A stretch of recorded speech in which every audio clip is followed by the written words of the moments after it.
The Board of Trustees will reconvene in open session at 7 p.m.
The Board of Trustees will reconvene in open session at 7 p.m.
The board will reconvene in open session at 7 p.m.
Good evening, Dr. Viera.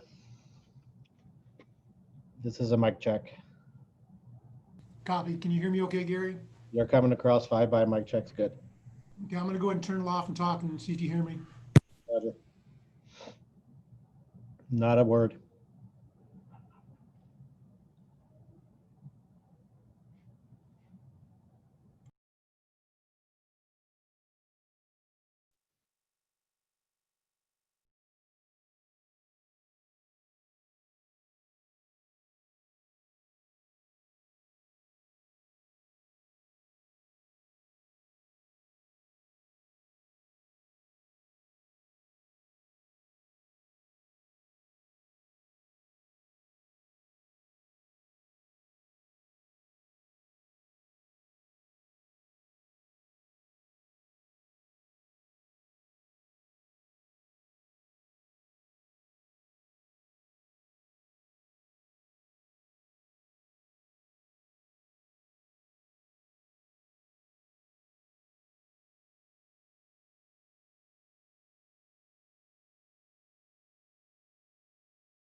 The Board of Trustees will reconvene in open session at 7 p.m.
Mr. Johnson, this is Mr. Allen doing the microphone check. Can you hear me?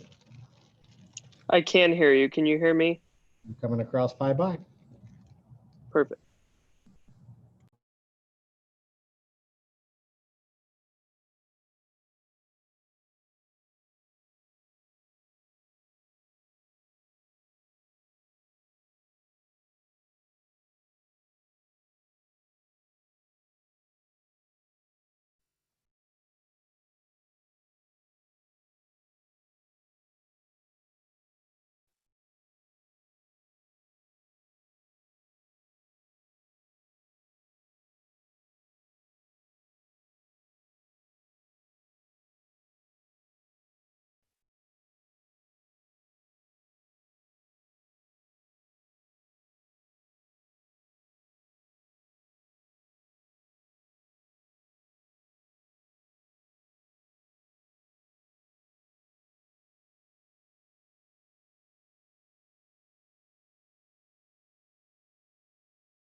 Gary, can you hear me?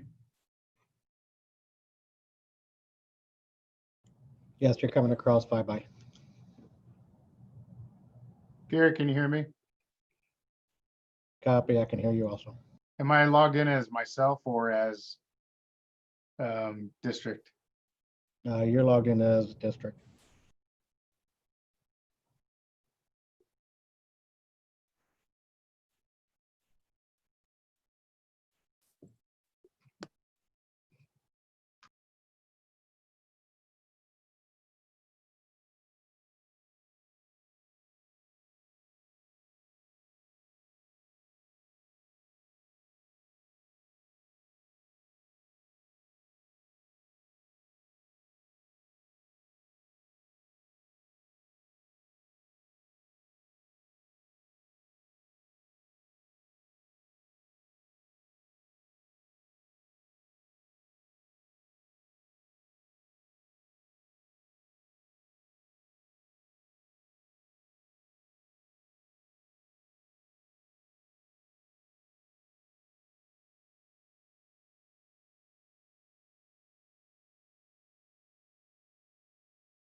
Mr. Furno, this is Mr. Allen. Can you copy? Yes, I can hear you. Thank you.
Good evening. We'd like to reconvene the regular meeting of the Antelope Valley Union High School. Please stand, place your right hand over your heart. Ready, begin. I pledge allegiance to the flag of the United States of America and to the republic for which it stands, one nation, under God, indivisible, with liberty and justice for all. Thank you. We are, if you're following the agenda, we are at 4A on the PINCO meeting. The Board of Trustees will adjourn to the PINCO meeting. May I have a motion? Motion. Thank you, Mr. Rush. A second? I will second it. Any discussion?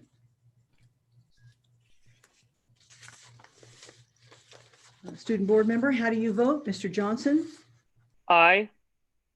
A board, how do you vote? Mrs. Perrell? Ms. Perrell is absent tonight. Dr. Ruffin? Yes. Mr. Rush? Aye. And Ms. McGrady, aye. So we are at B. The public is invited to address items on the PINCO agenda or any item that is within the PINCO jurisdiction of the Board of Trustees. And I believe that we did not have any comments turned in.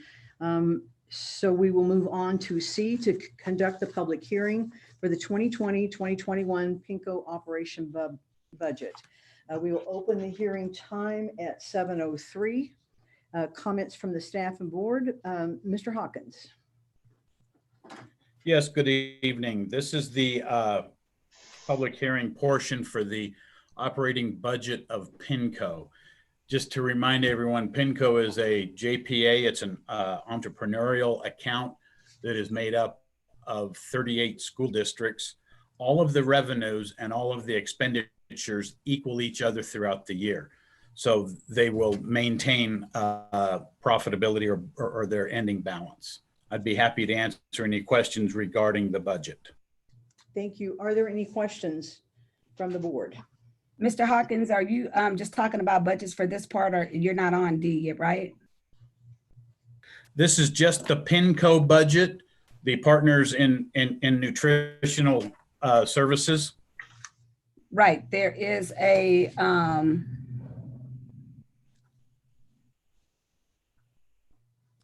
I'm wondering on how are we making decisions in regards to our portion, considering our district hasn't really solidified reopening and what that will look like from for next year. We aren't really making a decision based on the district. This is requested for the PINCO organization as a whole, and they are serving meals. And whatever the meals service is, meaning that whatever the district's order from the PINCO warehouse will be an expense and then will be offset by the revenue of the district paying for that food. Right. So I'm wondering, thank you for that. So I'm wondering, how are we determining that, considering we don't know if do we have ideas around the process or ideas around how we're going to continue to distribute food to students, even if they're not in school? Has there been some discussion in regards to that? That would help us understand more why we're voting on a budget. And I'm not aware of that discussion. So are we expecting to continue in the summer with distributing and dispensing food? Are we saying that whether or not schools open, we're going to continue to distribute and dispense food? I'm not understanding how do we make this alignment? The California Department of Education Nutrition Services has came out with the waiver from the federal government, who provides most of the funding for schools for all of the school meals. And we will continue the Summer Seamless program such as we have for the last 2.5 months. We will continue that up through either August 31st or September 31st or 30th. I don't remember which, but we'll continue that this summer. And then once school starts, we'll resume to normal.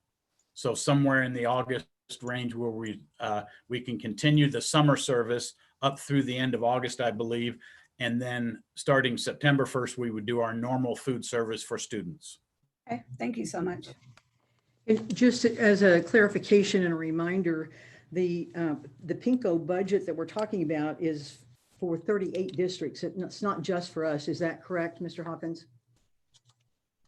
Yes, it's for the 38 districts who all participate in the USDA food allotment program. Yes, thank you. Okay, any other questions or comments? Hearing none, we'll close the hearing at 7:07. And it is recommended, we are at D on the agenda. It is recommended that the Board of Trustees adopt the 2021 budget as presented. May I have a motion? Motion. Thank you, Mr. Rush. A second? I will second it. Any discussion?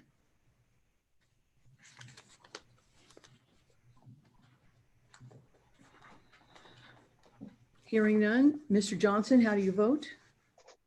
Aye. Board, how do you vote? Ms. Perrell is absent. Dr. Ruffin? Yes. Mr. Rush? Aye. Aye. And Ms. McGrady, aye. That passed. We are at E on the agenda, approval of outside storage agreement with Kern Ice and Cold Storage. It is recommended that the Board of Trustees authorize PINCO to enter into an agreement with Kern Ice and Cold Storage to provide outside frozen food storage for the 2020-2021 fiscal year. May I have a motion? Motion. Thank you, Mr. Rush. May I have a second? I will second it. And any discussion? Yes, this is Dr. Ruffin. I see on here, it says that the budget implications that it's a cost of $27,000. And it's also mentioned under the summary statement that Kern Ice is cold storage, that is a reputable vendor. However, it doesn't say if we ever had any competitive vendors for this. I can answer. There aren't any competitive vendors in the Bakersfield area, which is where our warehouse is located, that have the storage capacity of Kern Ice. Currently, our warehouse has about 5,000 square feet of storage, and we're able to flex the storage at Kern Ice, which means we can expand and contract it as needed based on all of the based on the 38 school districts' uses and needs for their USDA produce and commodity items. Okay, and is this $27,000 our portion? Is this our contribution out of the 38 schools? No, every cost you're going to see for PINCO is divided on a proportional basis as to the relative size of each school district. I think the largest school district makes up about 11%. That's Bakersfield City. Our percentage is about 5% of PINCO. So we would, in essence, be paying a monthly administrative fee of 5% of the total. Okay, thank you. Any other questions or comments? Hearing none. Student board member, how do you vote? Mr. Johnson? Aye. Thank you. Dr. Ruffin? Yes. Yes for Dr. Ruffin. Mr. Rush?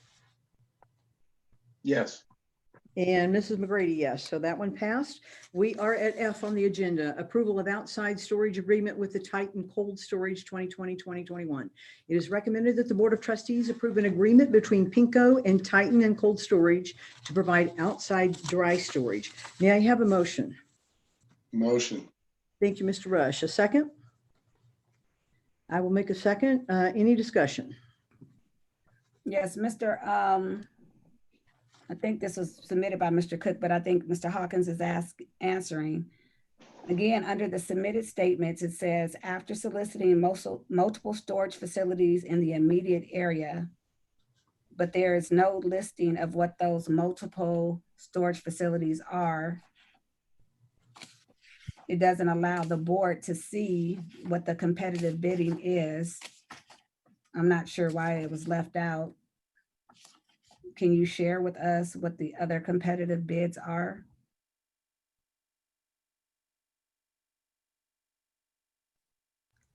I don't have the other competitive bids.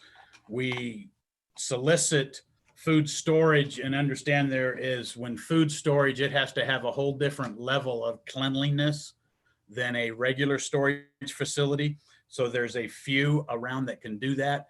Titan Cold Storage actually holds our dry storage. That's the name of the business, is the cold storage. But they hold all of our dry products And they have done so for the past 5 years. And I Right. can assure you, Right, so I'm just trying to see if we're just going along to get along, or if we're really looking at what's in the best interest of the district, even if there may be, I'm not hearing you say that there's not a storage facility that offers the same service that we could use as well, and we didn't look at their pricing. Or are you saying that this was the only one? no, they are the cheapest. We have 38 school districts that monitor this, and they approve the use of this before it comes to our board, to you. And so they are comfortable, the 38 school districts, that the pricing we have gotten and the price that we have is the lowest possible. Okay, so again, cheap doesn't always mean best or quality, right? So I guess my question is, or an added question would be, how many of the other 38 school districts are using this same company? PINCO uses it on behalf of the 38 school districts. PINCO is an entity that supplies product Okay, got it. for all 38, so they don't need to have the storage themselves. Got it. Okay, you guys are splitting it. Okay. Thank Any you. other discussion or any other comments?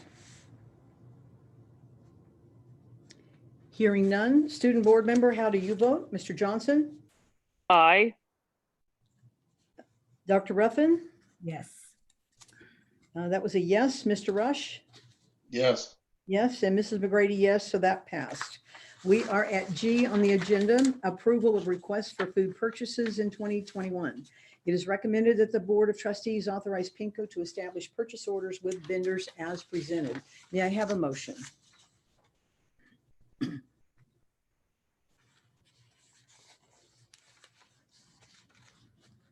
Motion. Thank you, Mr. Rush. A second? I will second it. Any discussion? Mr. Hawkins, can you explain the distribution? I was looking for, where is the RFP for 08-2021? The added page that was on here, the font is micro negative, like 25, that even with my glasses on, I can't see it. So I tried to look under 8, and I believe on the next page it says chocolate chip muffin, but I'm not sure what the board is really looking at. It said it's recommended that the Board of Trustees award the RFP of 08-2021, but where is that RFP? You're looking at it, that is the pricing from, if you look across the top, you see Cisco, you see Fat Cat Bakery, and you see Buena Vista Foods. They then provided those prices for the different products, items 6 through 19, and we have selected the lowest price from those 3 bidders. And where's, oh, you're talking about at the top up here.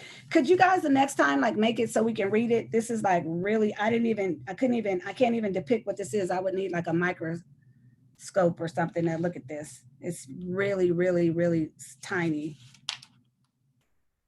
We will endeavor to improve the visibility of the documents. So if you could just explain it, then I can make an informed vote. Thank you.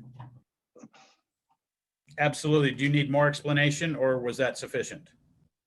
No, if you can just elaborate a little bit more, because I see the Bell Tasty Foods and the Buena Vista Foods on this side, but it doesn't align with what's at the top, what you just read, which is Cisco and something else. So I'm trying to. These are bids that PINCO went out for these items that all of the 38 school districts wish to purchase. And so we're one of the 38, and all of them for the specific non-USDA items that they serve to their students in their school districts. So you're asking us as a district whether we're going to approve this $1 million, almost $2 million for these 1, 2, 3, 4, 5 different, it's not clear, Mr. Hawkins, for these 5 different warehouses to purchase from, right? Well, and understand these purchase orders are not for the AVUHSD district. They are on No, I behalf get that. of all 38 I get school that. I'm districts. just trying. Okay. Yeah, I get that. I'm just trying to understand that basically this $2 million, these were several bids if we're looking across the top. So it's 1, 2, 3, 4, 5 bids, right? And these are the items here. So for Bell Tasty Foods, 300,000, that's one, right? Buena Vista Foods, then that's another. Is that the way we're looking at this? Absolutely. Those are the vendors that supply the many different products. Got it. And one vendor may have, excuse me, supply 5 products, and they gave us a price, and that allows any school district in the consortium to purchase at that price, which is far cheaper than if they tried to buy it individually. Got it. Thank you. It makes sense. Thank you. Just couldn't see it. I appreciate it. Just to double check, we're trying to follow where everybody is. Make sure that we're on G right now. We're still on the approval for request for food purchases under G. Oh, I'm sorry, Ms. McGrady. I was on H. Okay, well, that's coming up, but right now we're working on G. Sorry, I wasn't even on G. Hold on one second. I thought I'd already passed it. One second. F. Okay. I'm there. Okay, do you have comments or discussion on G? One second. Okay, Let me look at my comment sheet.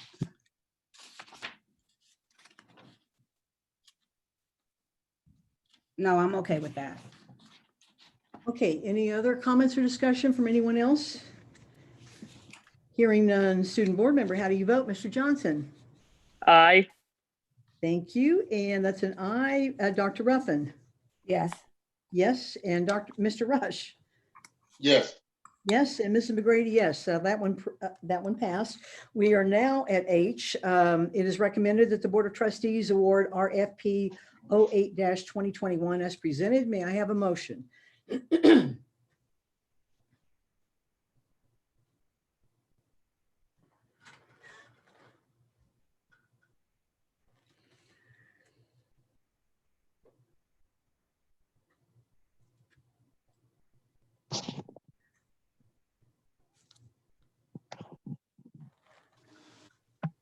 Jill, this is Jay Perno. You can make the motion too if you'd like.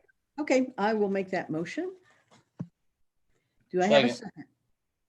Second. Thank you, Mr. Rush. Any discussion?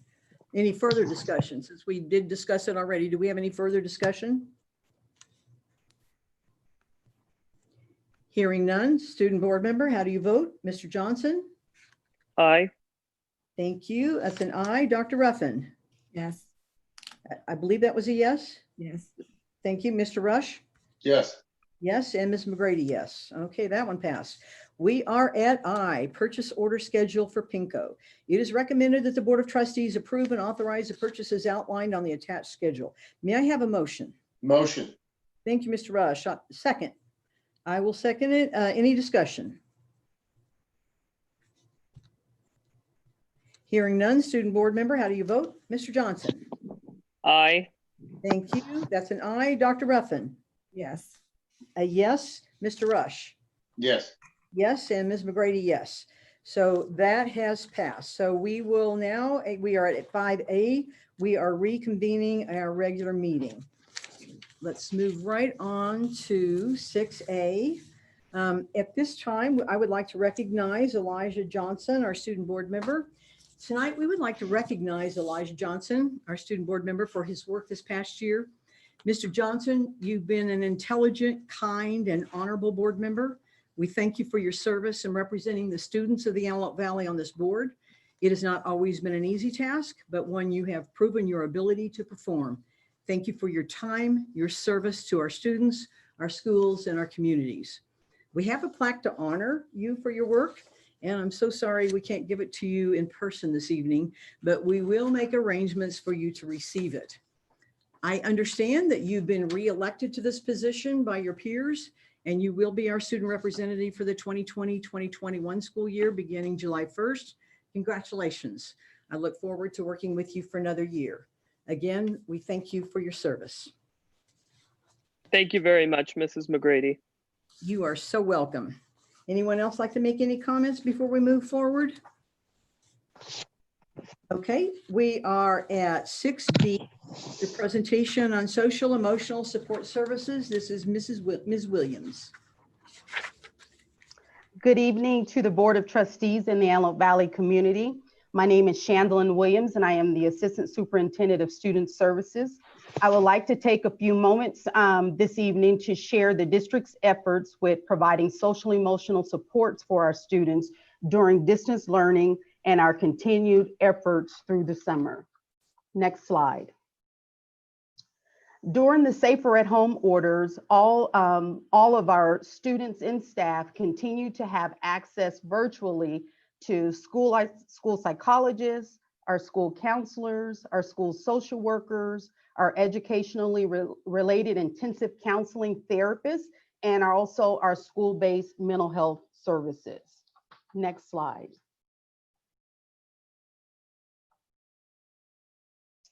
We provided these services through various means.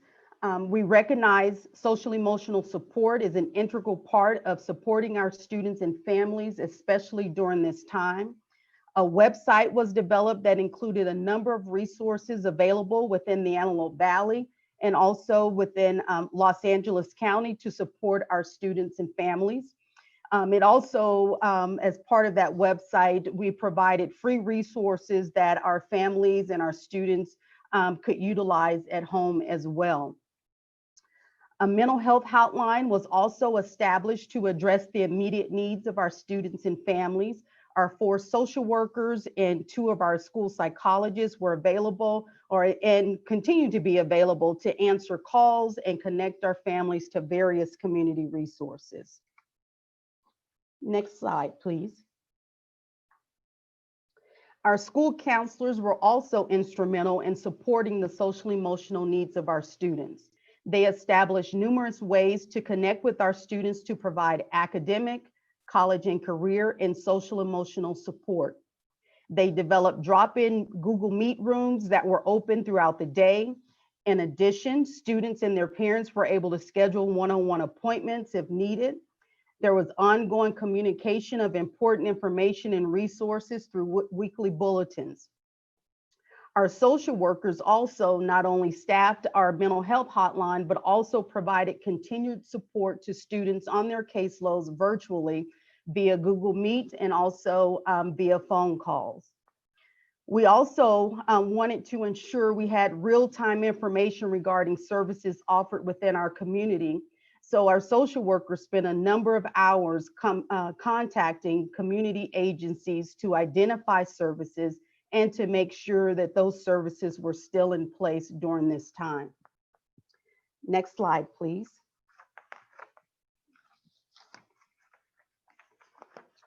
Our school psychologists and therapists continue to work with our students and parents by providing counseling services as outlined in our students' individualized education plans. Also, that was done virtually through Google Meet as well as over the phone. Whatever comfort level the families had is what we accommodated. We also have a partnership with the Department of Mental Health that allows us to provide mental health counseling through various agencies on our campuses. Although our campuses were closed, these agencies continued to provide counseling services virtually, and we were also able to continue to make referrals to address the needs of our students. Next slide, please. We will continue to provide an array of services through the summer. Our counselors, social workers, psychologists, and therapists will be made available through the summer.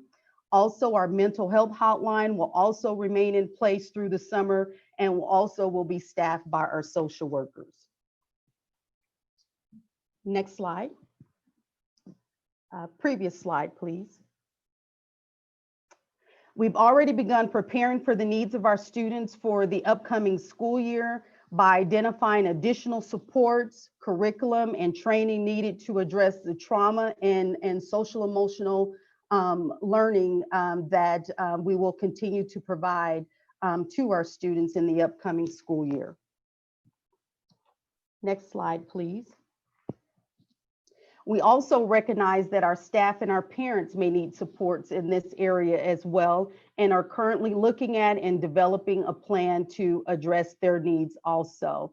And what you see here, just a list of examples of topics and trainings we're looking to expand upon and implement in the 2021 school year. That concludes my presentation tonight. Next slide, please. Are there any questions? Yes, this is Dr. Ruffin. Thank you, Ms. Williams, for your presentation. You're welcome. I love the plan for staff and parents that we're considering to provide them support as well. I think that is great for a continuum of supports. So thank you for your team's efforts with considering the community and the well-being of our staff as well. I'm interested in knowing, and if you don't have the numbers, it's okay. Approximately how many school psychologists do we have in our district? I believe, Dr. Ruffin, I can confirm that, but I believe we're at 20 or 21 school psychologists. Okay. And then for the social workers, the psychiatric social workers, I know that this year we had implemented a certain number. Are we consulting with an outside agency? Are we actually hiring them through the district? So our current four educational social workers are our district employees. And so in terms of expanding upon those services for next year, actually at our July 23rd board meeting, I will be bringing to the board for your consideration of agreement with a partnership with DCFS that will provide, I believe it's 6 of our campuses. I don't have it right here in front of me, but at a number of our campuses, a co-located social worker. And that social worker will be shared with our elementary school districts. And so they would be there to provide additional support, and also would allow us to expand upon the supports, the social emotional supports that we provide for all of our students and also our families. So we are looking to expand that service because we do recognize and understand that's a needed service for our students, but this next partnership will be directly with DCFS and them providing, actually co-locating their existing staff on our campus. Okay. And so when you said educational social worker, are they LCSWs or are they just doing it with their PPSs? No, actually 2 are LCSWs and 2 are LMFTs. Okay, LMFTs. Okay. And then do we know approximately the number of counselors we have? The school counselors? Uh-huh. I will have to get that number. I don't have it off the top of my head.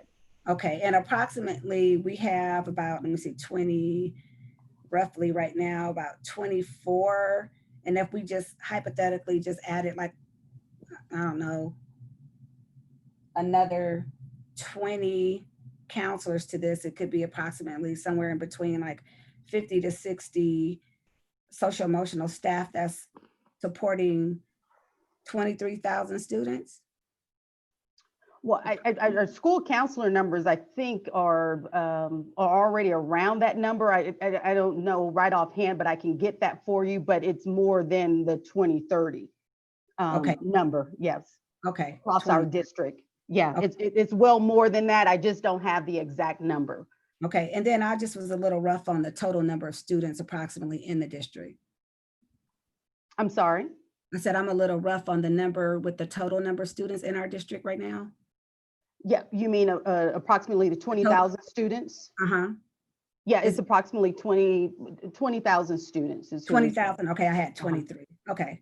So we have about 50 to 60 support staff with supporting 20,000 students. Okay. All righty. Thank you so much. Yeah, we have about 60-ish, about 60 counselors. Okay. Yeah. All righty. Thank you so much. You're welcome. Thank you.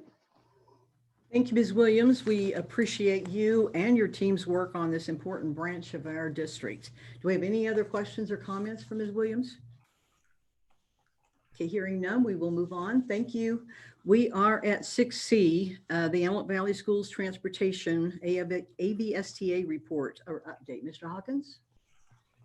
We don't have anything to update our board with right now. Thank you. Okay, thank you.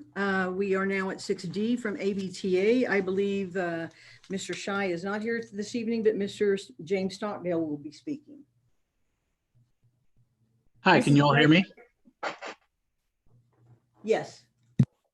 Yes. Okay, great. So Mr. Shy apologizes that he's not able to make it today. So he asked me to come in instead. The first thing we wanted to say was, we just wanted to say thank you to all those that were involved in putting together the end of year activities. You know, the things that were done specifically for graduating seniors, and we know that we're not done with that altogether, but to kind of get that through, it required a great coordination of administrators, classified staff, teachers, all those up in the district office, and you know, working with these seniors and seeing, you know, so many different efforts going on. It was great to see. You know, you had the kids, they picked up a sign from the school to let everyone in their neighborhood know that they were a graduating senior. And then some of them that were involved in special programs picked up other signs. And then there were, you know, drive-through at some of the sites for picking up their diploma. And then there was, some of them did, you know, virtual celebrations with slideshows and things like that. And just the number of things that were put together from all the people that were involved was something that was great to see. And so as a union, we just wanted to recognize everyone that was involved in that and just appreciate the work that went in.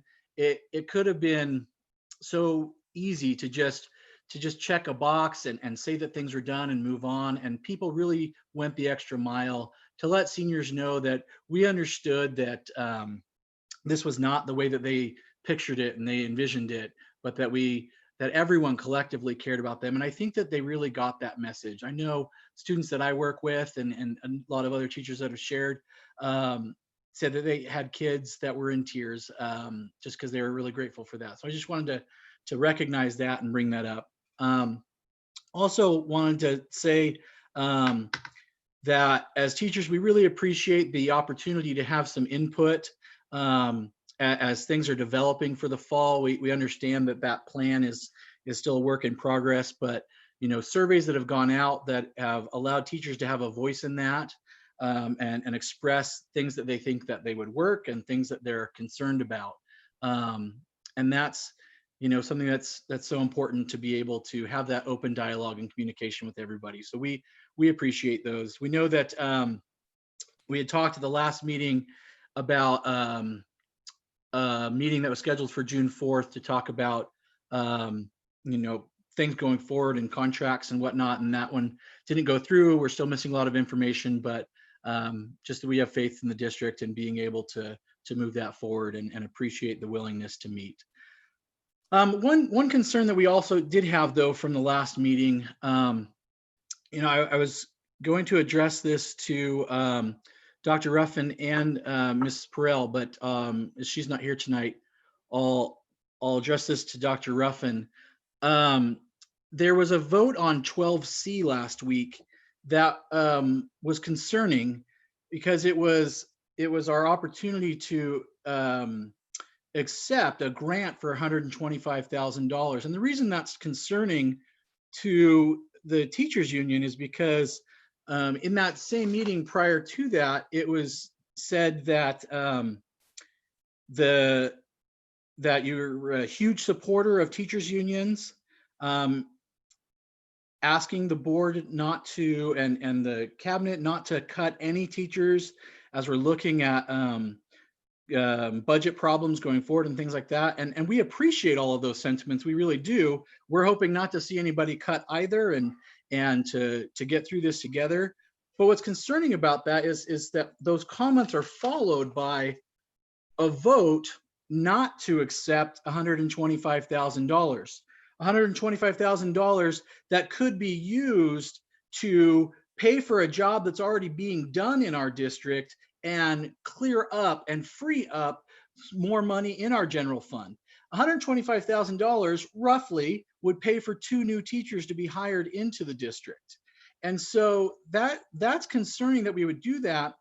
And what's also concerning about that is in the way that it's done.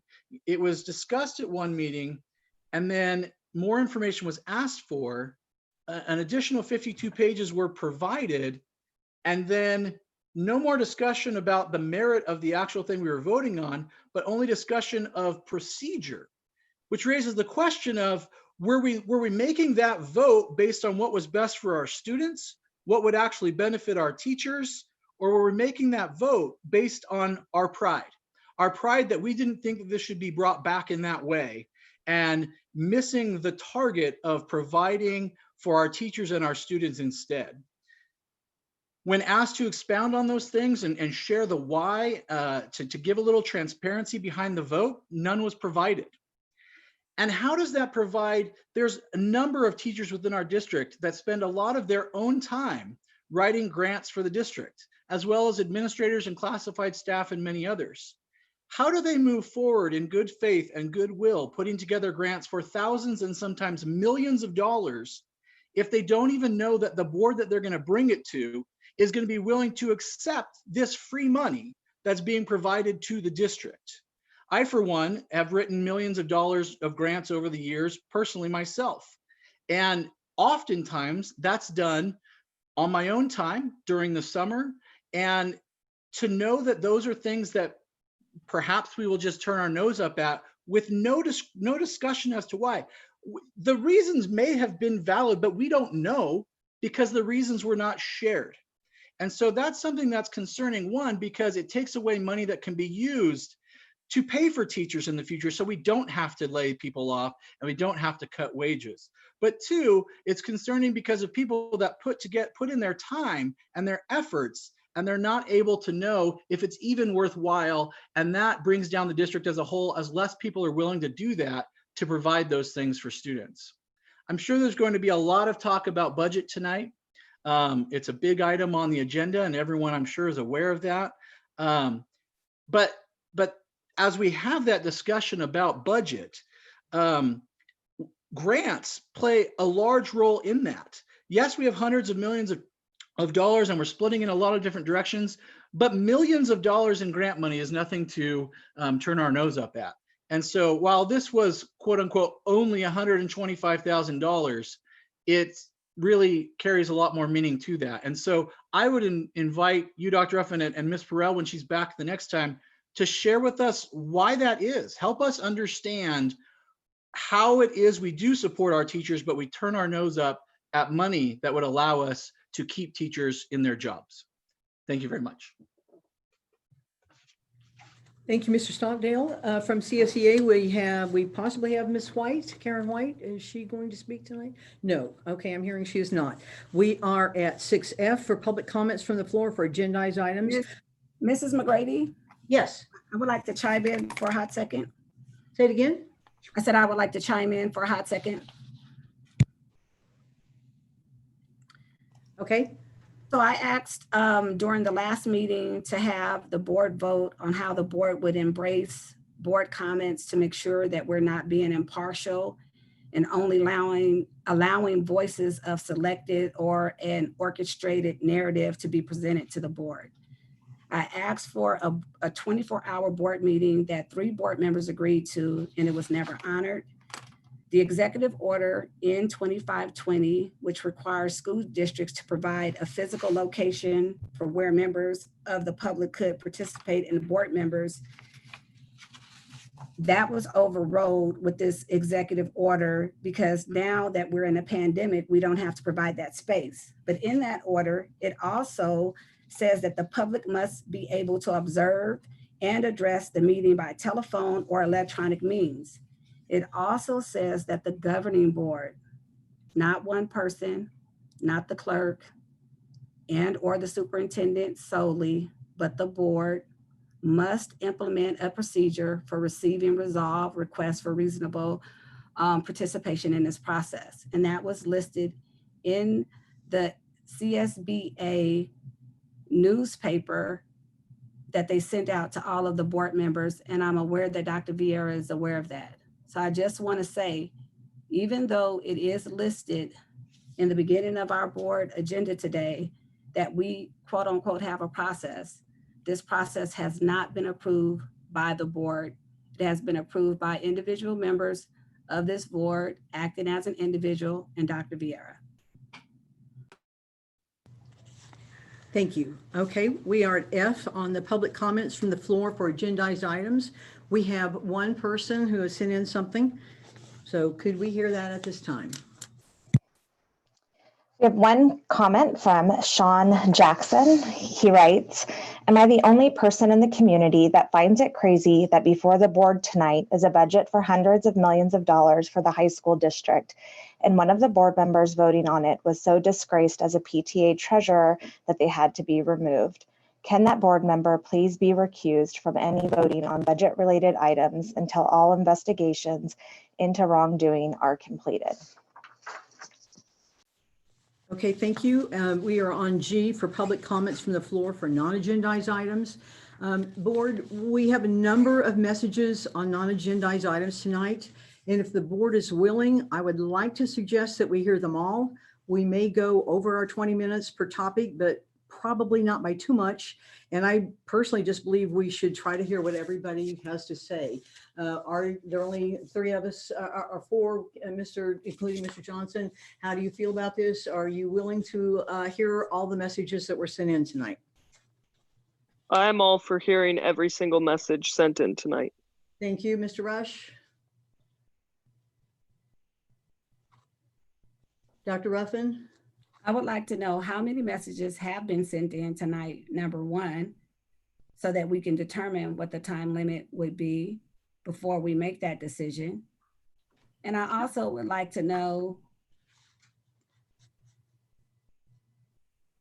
how do we, it's just very interesting to me, and I'm definitely going to speak on this when it's our time as board members to talk, but it's interesting, we operate within a system and a veil of diplomacy, but like I said before, the board didn't decide how we would take comments from the community, but we're supposed to decide that right now. So do we have a total number of how many people are interested in speaking? And what was the ways in which that we collected this information? I know that this board is under the perception that we don't follow Robert's Rules of Order or parliamentary procedures, and I'm going to discuss that more in depth a little bit later. But then how do we falsely target when it's convenient for us, when we're going to follow Robert's Rules of Order and parliamentary procedures and when we're not? So have we as a board considered the total number? Are there some things that are being discussed that can be collaborated with the time? I don't even understand the positioning of how many statements we have, so I'll wait for your response. Certainly. If we could focus onto this one issue right now, we have had approximately 32 total have sent in. Some of them are very, very brief. Some of them are not as brief. And if we do not do that, we will do them in the order of which they were received, and we won't hear all of them. But I'm suggesting that we hear everyone who has written in tonight.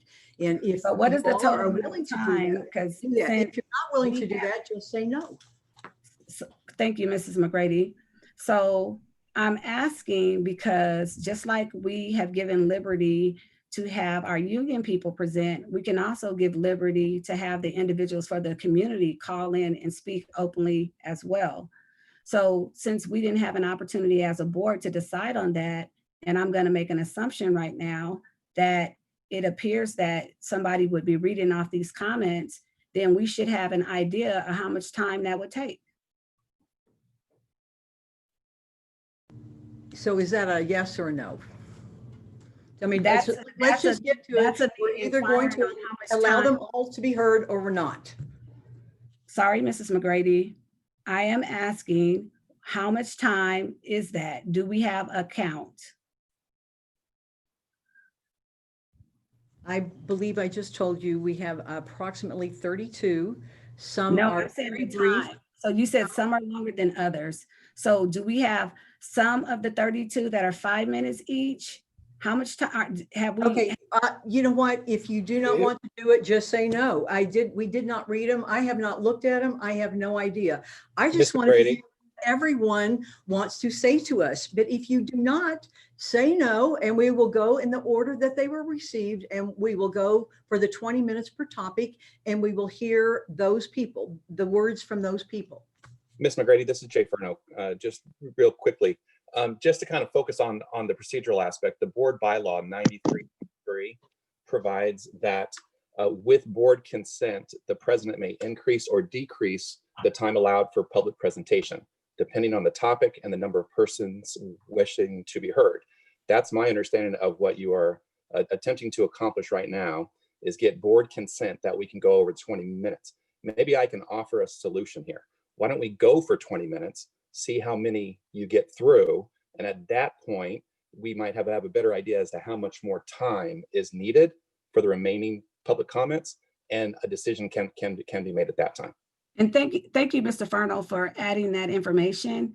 And I'm glad that you clarified that the board president, which we don't have one at this time. So I am open to allow for however many comments that can be presented within the 20 minutes, and then we'll listen to the others.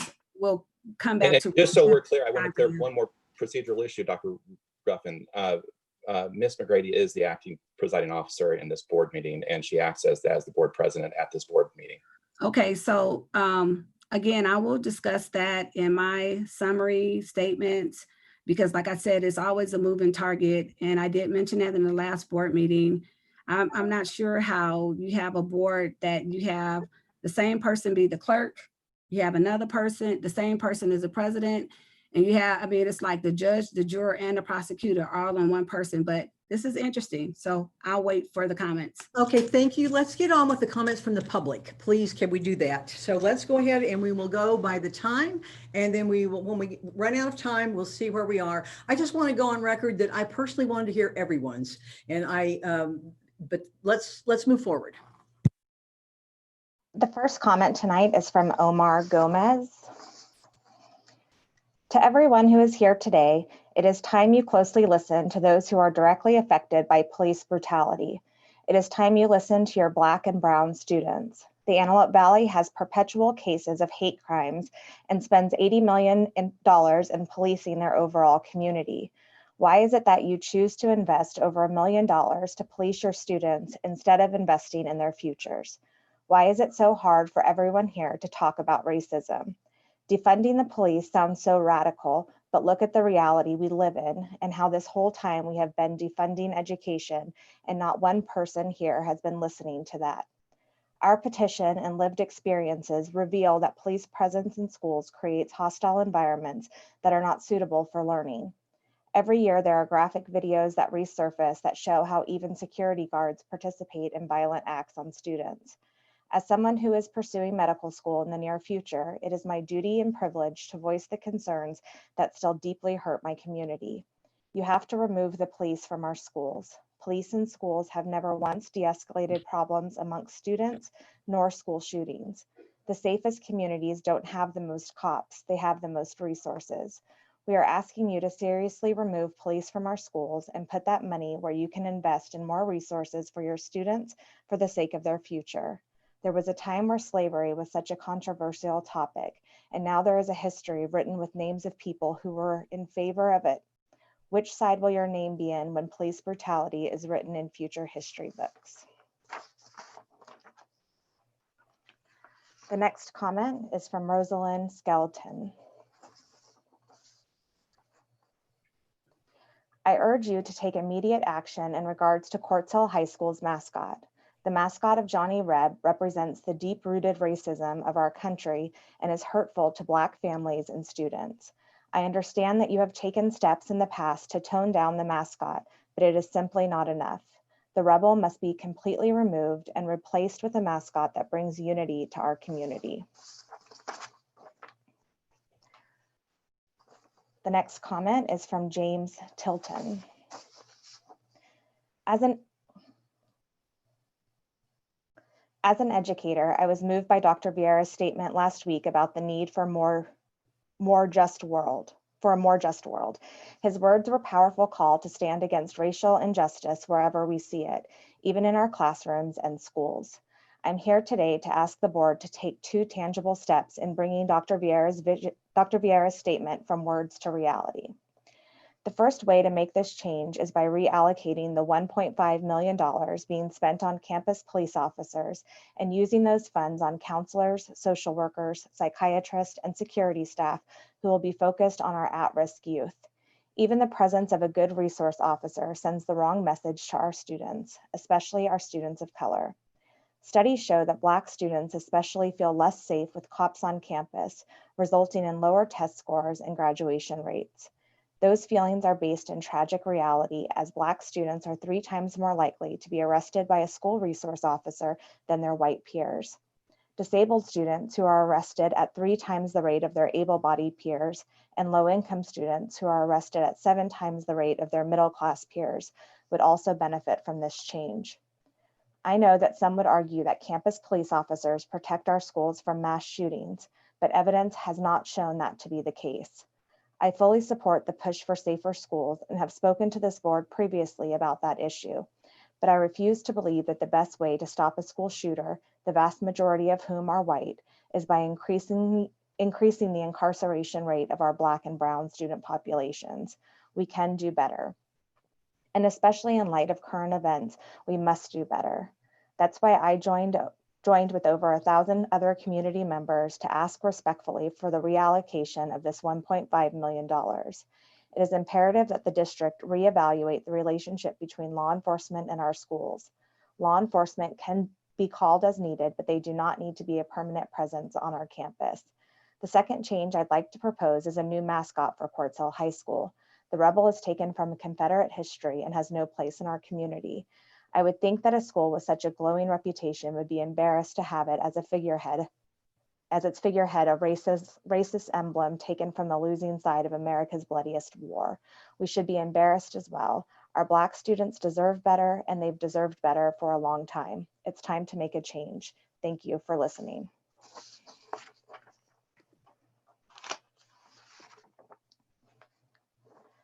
The next comment is from Dawn. Dear Antelope Valley Union High School District Board of Trustees, given the racist nature of the Quartz Hill High School mascot, Johnny Reb, we ask that you remove the mascot completely. We understand that there have been many attempts to make the mascot more palatable. However, you are failing your students by doing anything less than removing the mascot completely and replacing it with an appropriate alternative. AVUHSD has been given several opportunities to make this right and has failed each time. Now it is time for QHHS and AVUHSD to demonstrate to their students and community that they will not stand for racism within our schools, much less by our schools.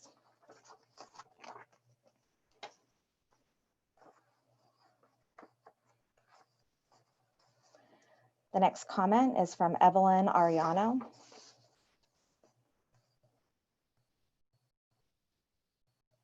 When in schools, police do what they are trained to do: detain, handcuff, and arrest. This leads to greater student alienation and a poorer school climate. It also leads to greater and greater criminalization of our youth. Therefore, school-based mental health providers, such as school counselors, nurses, social workers, and psychologists, should be the first to see children who are sick, stressed, traumatized, act out, or hurt themselves or others. Suicide rate amongst children ages 10 to 17 increased by 70% between 2006 and 2016. Up to 80% of youth in need of mental health services do not receive the services in their communities because existing mental health services are inadequate. Students are 21 times more likely to visit school-based mental health centers for mental health than community mental health centers. This is especially true in low-income districts where other resources are scarce. Replace cops with school-based mental health resources.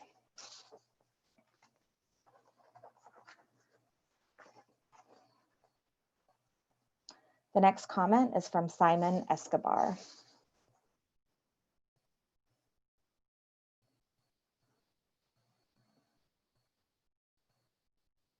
Defund the police and put it into more resources on campus. The next comment is from Amos Wellington. Ladies and gentlemen of the Antelope Valley Joint Union High School District School Board, my name is Amos Wellington. I have been a resident of the Antelope Valley since 2004. I teach in the district and have since August of 2005 as a founding staff member at Eastside High School. I greet you today to address the mascot of Quartz Hill High School and its association with the Confederacy, which revolted and went to war to secede from the United States of America. The symbol of the Confederacy is the Confederate flag and Johnny Rebel. Quartz Hill High School was founded in 1967 in Los Angeles County in the state of California. California was not a state during the Civil War. California never had slavery, so I see no reason why the board at that time adopted this particular mascot and flag, which covered the gym of Quartz Hill High School to the late 90s or early 2000s. Trophy shops in the area still carry and sell Confederate flags to adorn varsity athletes and students' Letterman jackets.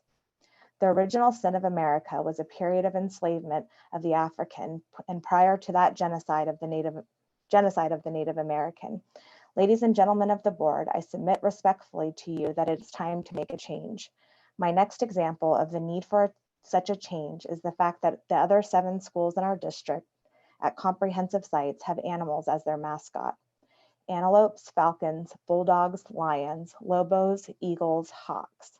I am not here to debate what the board was thinking or the community makeup of the late 60s in the Antelope Valley. As a native Black man born in California, but having learned the history of tyranny and trauma related to the image of the Confederate flag and the gray-coated soldier, I want you to know the pain that I feel each time I have competed against Quartz Hill, visited the campus, or heard a coach or athlete yell, "Go Rebels."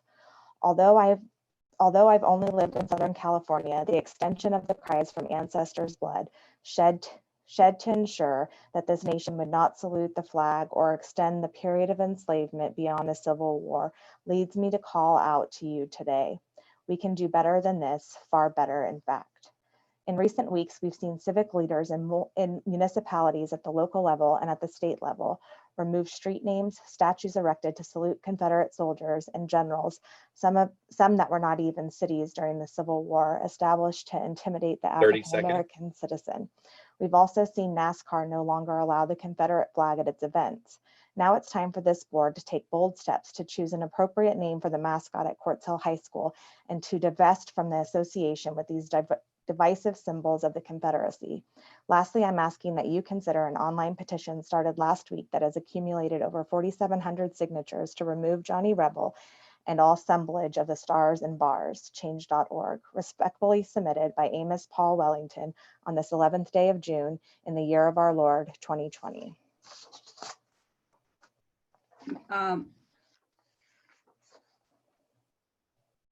Mrs. McGrady, you guys they can go ahead and finish with all of the comments.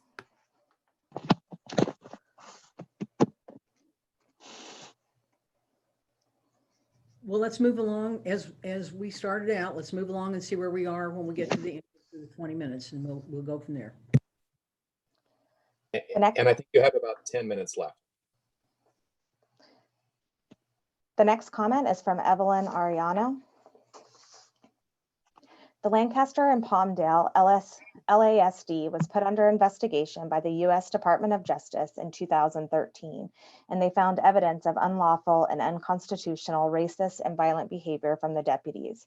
Despite the overwhelming amount of evidence listed in the investigation report, the LASD's statement of intent, they claim the county contends that there is no such pattern of Constitution or federal law violations.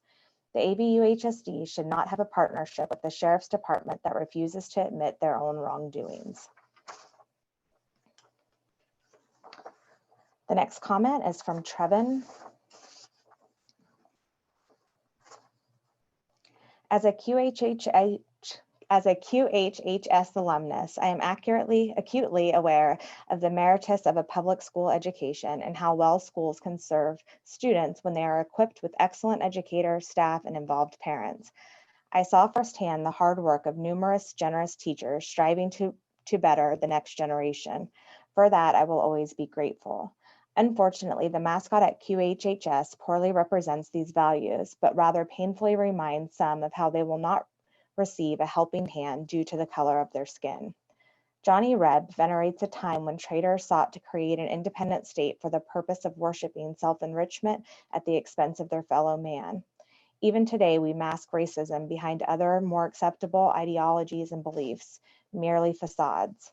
Shouldn't we be taking steps to do better? Johnny Reb will serve the next generation of students better as a figure in a history book than as a mascot used to steal the moral of our athletes.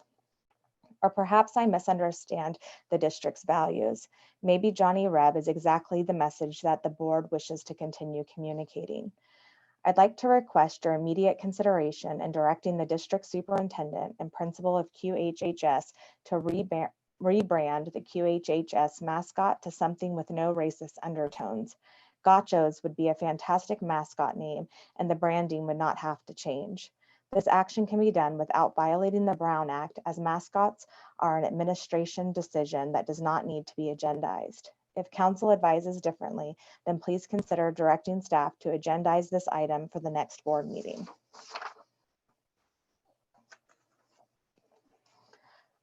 The next comment is from Tyra Wallace.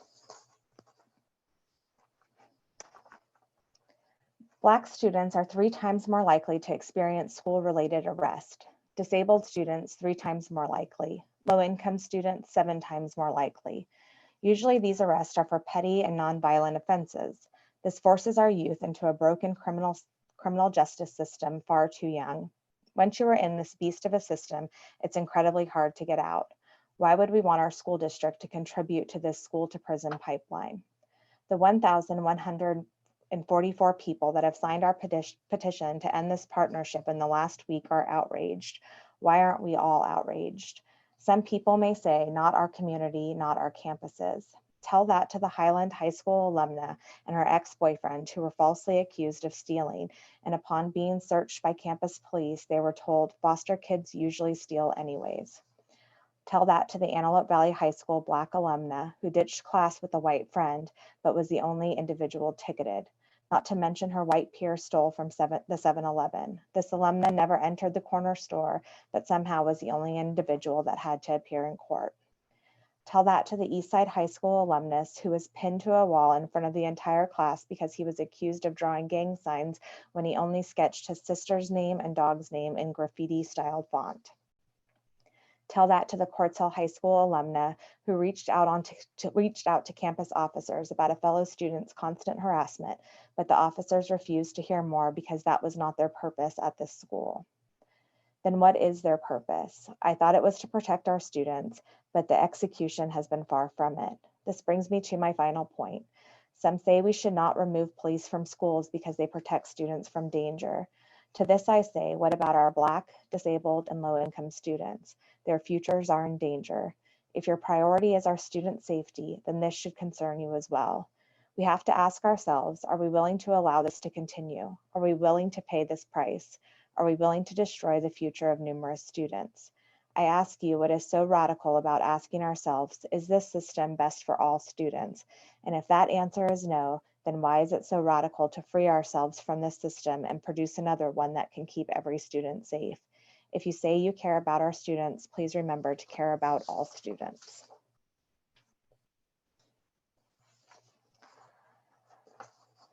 The next comment is from Nayeli Altamirano. My name is Nayeli Altamirano. I am an alumni and member of this community. I am demanding that the AVUHSD break contract with the Los Angeles Sheriff's Department and reallocate all funds going towards law enforcement on campus. All law enforcement on campus should be removed. AVUHSD should instead invest in school counselors, mental health resources, and peace builders.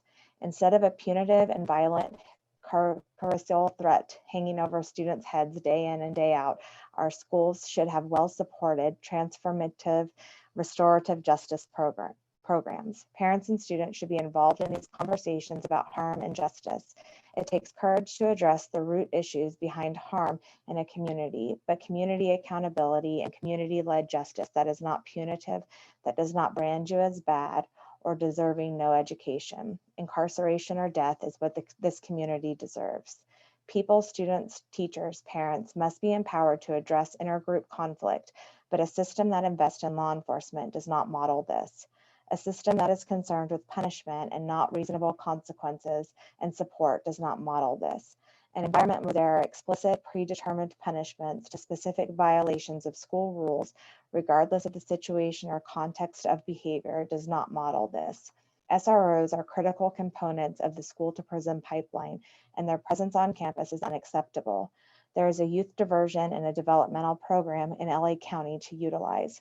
There are transformative justice models to enact and support.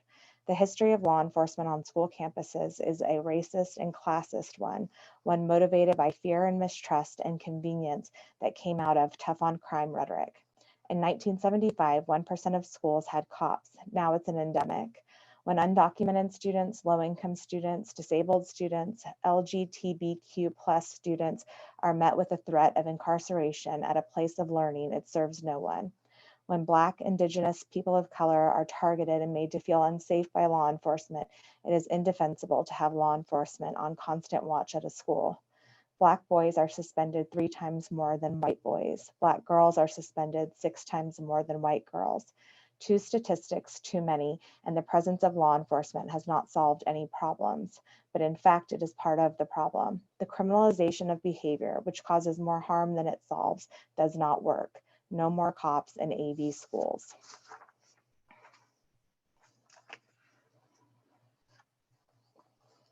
The next comment is from Alexander Vargas. My name is Alexander Vargas, and I demand the AVUHSD and LASD end its partnership because these schools constantly are lacking resources where we as students or teachers are taking money out of their own pocket to do simple assignments. The amount of money wasted on police funding is excessive and needs to be distributed towards more on-campus psychiatrists, counselors, and more after-school programs, and much more. I feel the police on campus have not done their jobs efficiently and target the minority community. We do not need youth in jails. We need them to grow and to have a hopeful future, and our community has failed too many of our youth. And I truly hope our message is heard.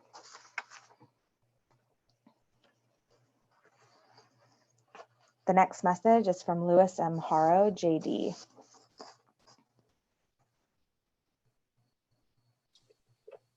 Miss McGrady.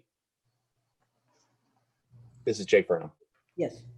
I believe that I have it at 20 minutes. I could be off by a minute or two, but I think at this time, if you'd like to ask for the consent of the board to continue public comments beyond the 20 minutes, now would be the appropriate time. Okay, to my count, I believe we just finished 12. So board, what are your feelings on this? Dr. Ruppin, I vote to continue. Okay, Mr. Rush? Mr. Johnson? I would also vote to continue with comments. Okay, all right, let's move forward. Thank you. Again, the next comment is from Louis M. Haro, JD. Dear Board of Trustees, we have arrived at a critical juncture in our history where the vast majority of Americans agree symbols representing Confederate soldiers do not represent the ideals or values of our communities. As an alumnus of the Antelope Valley Union High School District, I request that the district retire Quartzel High School's use of the rebel mascot because of its association with the Confederacy. As we have recently seen, Americans across the country have denounced the usage of Confederate symbols, including organizations such as NASCAR. It is time that the district also denounce such symbols and take affirmative steps to remove them. In fact, the continued use of the moniker rebels could thrust the district into litigation. In Crosby by Crosby versus Holsinger, the 4th District Court of Appeals held that a school using the rebel mascot was free to disassociate itself from such a symbol because of educational concerns. Under this precedent, students have the right to protest the use of the rebel mascot, and the district may remove such controversial symbols without offending the First Amendment.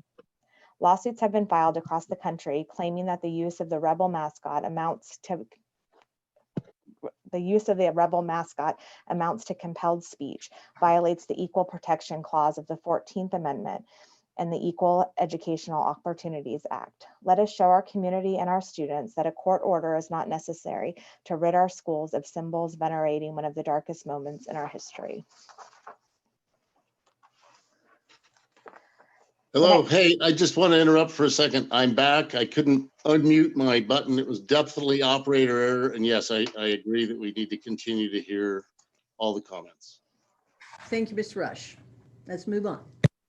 The next comment is from Vivian. I'd like to say thank you to Superintendent Vieira for addressing my letter before the last YouTube meeting, where I asked for fact checking on Ms. McGrady's lack of professional etiquette towards Dr. Ruffin, as the others she shows, and she did wonderful. Even hearing a real genuine laughter from her was pleasant. And others appreciate simple kindness, as I said, with all the racism and prejudice during the epidemic at that time. Now we have a movement with the George Floyd, and we see how deep the discrimination really is. Today I am asking for James Stockdale, Pete Knight, teacher, and Anthony Hunt, sub at Palmdale, apologize to this board and the parents, including myself, for lying when he stated at the parent meeting I organized at Panera, which was not on social media as he lied to, that they interrupted, concerned I had only 3 minutes at the board. James asked if he could sit, and Dr. Ruffin welcomed him, thinking he was a parent, and we parents asked him to leave when Anthony appeared. Dr. Coronado welcomed him. He was there for Coach DJ Hine behalf, not knowing Hines called all of our high school varsity boys the N-word, who are white, Black, and Hispanic, claiming his Christianity while harming our AV district kids through intimidation, as these so-called teachers tried to do, unannounced. This is the second coach there to do it. Dr. Vieira, please check them and fire those who openly display their racist prejudice antics now. Call me. I have parents who were there. This is what my uniform complaint submission is about. Stop the harassment at the hands of these other so-called racists. The next comment is from Jeremy Scott. My name is Jeremy Scott, and I demand we remove cops from schools because I am not willing to look past the destroying of Black, disabled, and low-income futures. The next comment is from Carissa Payangyang. My name is Carissa Payangyang, and I demand AVUHSD and its partnership with LASD. The next comment is from media. I'd like my public comment to be, how can this board meeting agenda and link be shared with the public on a regular basis? Can the district place an all-call, phone call, send parents and students an email with the information? Accessing this meeting must be easy. It should take us one click, not 20 clicks trying to find it on the website. The next comment is from Pedro Gallardo. Police should not be in high schools in the AV. For far too long have colored kids been stereotyped and assumed to be criminals, sometimes escalating situations where there can be complete understanding of what's going on. Why do we have to rely on police to do other things that the school can literally handle on their own, like having security patrolling all the time? And yeah, it might not be the best, but 98% I did not feel intimidated by them. They patrol. It's disgusting that we pay them so much to be in our schools when other areas are left in the dust. We can use that to further support mental health services in schools, better materials for classes, and most of all, it's the right thing to do. Many of the high schools in the AV have not had anything replaced for a long time. The kids do not only deserve it, but it's their right, and you need to be held accountable. We cannot turn away from the truth of what's been going on for decades of oppression. The next comment is from Joe Clevin. I am guessing that as part of the budget discussion, our contract with the sheriff's deputy will be discussed. And as it's being brought up around the country, there will be discussion as to whether or not that's something we want to keep. I want to point out that it was just over 2 years ago that this valley was traumatized by a shooting at Highland High School. When that happened, there were incessant cries throughout this valley about the role of police in our schools and couldn't we do more? Now the tide has turned and the cries are all about why our police in our schools. How quickly we forget. Please, please don't let our children suffer at the hands of the next violent attacker to our schools because we caved to the current whims of political pressure and removed our officers. I wish we did not need them, but the reality is that we do. Just look at the statistics of what they have had to handle on campuses over the more recent years. I want all our kids to be able to feel safe in schools, and campus police are a big part of that. The next comment is from Amy Tilton. I am a community member concerned about the disparities in police action on AVUHSD campuses in relation to Black, disabled, and low-income students. I support discontinuing the contracted presence of police on high school campuses and reinvesting the $1.5 million from that contract into student programs. Thank you for your time. The next comment is from Josiane Zuniga. I am here to denounce AVUHSD's partnership with LASD. I, along with several other AV residents, demand that AVUHSD terminate their partnerships with LASD immediately. There is little to no data that supports cops on school campuses make students safer. On the contrary, having cops on campus plays into the school to prison pipeline that disproportionately targets Black, Hispanic, Latinx, and low-income students. This is especially troubling considering most students in the AV fall into one of those three categories. Moreover, in the history of 300 recorded school shootings, only 30 recorded potential shootings have been prevented, and even less by cops. I'm sure that the board, along with LASD, will argue that these on-campus officers are involved in community school programs that benefit students, of which I have never heard of in my 4 years at KHS. However, if these programs are the focal point of the board's argument, then why not instead allocate those funds directly to school programs, counseling, student mentorship organizations, tutoring, and other resources that will have a greater impact on keeping our students safe and healthy. If the board genuinely cares about building a stronger, safer, and happier community, then it's time to end AVUHSD's partnership with LASD and invest in the community and the students. The next comment is from Jenny Spencer. I just want to take a moment and thank all of our teachers and administrators for the work they did in helping our kids finish the year. Our kids were able to continue their learning, at least in some way, and the seniors were able to have celebrations of their achievements. I can't speak for all schools, but I know for mine there were multiple things for our seniors, from drive-thrus to signs to gifts from teachers and virtual celebrations. So thankful for all who put forth the effort to celebrate and educate our kids in a historic, difficult environment. The next comment is from Wendy Villalobos. My name is Wendy Villalobos. I am an alumni from AVHS, a current student at UC Riverside, majoring in anthropology. I believe that law enforcement should be removed from AVUHSD's campuses, as I fear for my younger brothers and students. AVUHSD cannot welcome minority students and continue to welcome the same police officers who endanger the safety of the people every day due to systematic abuse. Having an officer on campus affects the lives of our fellow brothers, sisters who are attending or who will attend these schools by making them fear any inconvenience that can quickly escalate to their death. The next comment is from Destiny Frederick. We should not be arresting and ruining children's lives at such a pivotal point. We need to give them the support they need and deserve not throwing them in jail. We need to do better for our students and remove police from school. There is no reason school should be a pipeline to prison. We can and should do better. As an AVSD alumni that is now graduating from UCLA, I know that we can do better, and I know more kids can achieve what I have with the proper supports in our schools. The next comment is from Gerald McCoy. I've been listening to these board meetings for quite some time now, and coming in tonight, I already know what this one is going to sound like. Before it gets too far in, can I please remind the board members that we have over 20,000 students of all shapes, backgrounds, colors, genders, etc. And we, the community, would like to see all students looked out for, not just the interest of any one particular group alone. Thank you. Next comment is from Crystal Flores. I don't support cops on school campuses because they police students instead of actually trying to protect. This comment is from Angie Wallace. My name is Angie, and I believe we should remove cops from our schools because although the intentions were to protect our kids, the results have been the opposite. I am not willing to look past the targeting of Black, disabled, and low-income students. Are you? Comment from Tasnia Chowdhury. I've lived in the Antelope Valley my entire life and attended Highland High School all 4 years. There is always a police officer on campus, and their presence has never made me feel safe.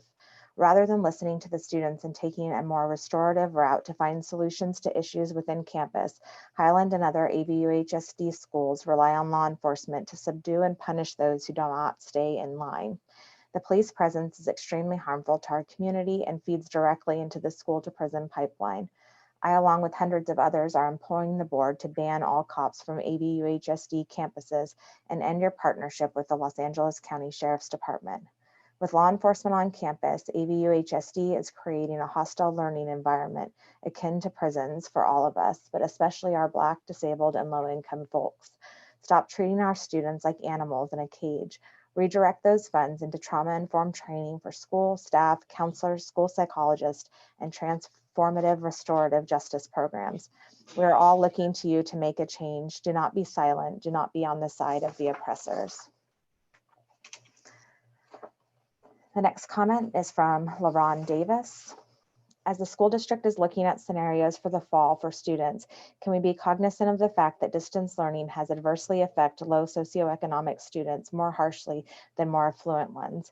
I say this because these kids do not have the resources available to them as others, and their education and achievement gaps are suffering while we stay away. Please support the closing of the achievement gaps and opportunities in our valleys by doing everything you can to bring kids back to campus in the fall. The next comment is from Marlene Hernandez. It is without a doubt that police officers have no place in the AVUHSD. The active presence of the police force on campus does not promote a safe and healthy environment that is necessary for young adults to learn. Instead, it only allows for the further criminalization of young Black people and people of color and creates an environment full of fear and intimidation. No one should ever feel fear or intimidation by seeking an education. The presence of police on campus is not essential. What is essential is providing proper resources that students lack every day in their academic career and home lives. Abolishing police presence and allocating funds towards actively helping students instead of only funding various forms of punishment will allow students to learn and grow in an actual healthy environment. The next comment is from Abigail. I'd like to know the specifics about AVUHSD's approach to addressing the mental health of students. What's in the current budget in terms of counseling, mental health resources, any school-based mental health programs, any plans for hiring social workers? The next comment is from Anthony. My name is Anthony, and I demand that the AVUHSD end its partnership with LASD. The next comment is from Isla. The partnership does not better serve the Antelope Valley High Schools whatsoever. As an alumni of Little Rock High School, I can give firsthand testimony of the absolute unnecessary presence of the Sheriff's Department on campus. There is no evidence of any kind that proves that this partnership further enhances the educational experience and further pushes these colored communities to feel a sense of intimidation and control. When large sums of funding are cut from schools that keep them from providing a variety of classes and extracurricular activities, then it is only fair to take a detailed look at the allocation of funding and resources and fund what truly benefits students. As a high school alumni of this district, I would like to say that enough is enough. We as a community have an obligation to nurture and support the students of our communities, and that means taking a step back and realizing that funding unnecessary partnerships, like with the police, does not bring forth the full potential of our students. The next comment is from Brisa. My name is Brisa Epsilhel, and I demand that the AVUHSD and LASD end its partnership because it's putting youth at risk. The next comment is from Wendy Hernandez. This district conducted an investigation on Mrs. Nguyen, a volunteer, for expressing her rights to protest a dysfunctional board. Now, when there are 2 board members who have been involved in extremely concerning activities like losing PTA money and having over 100 coworkers claim harassment, there is no investigation into them. How self-serving is a board that will attack their political opponents but is unwilling to investigate their own misconduct? What are you trying to hide? The next comment is from Brittany Bowie.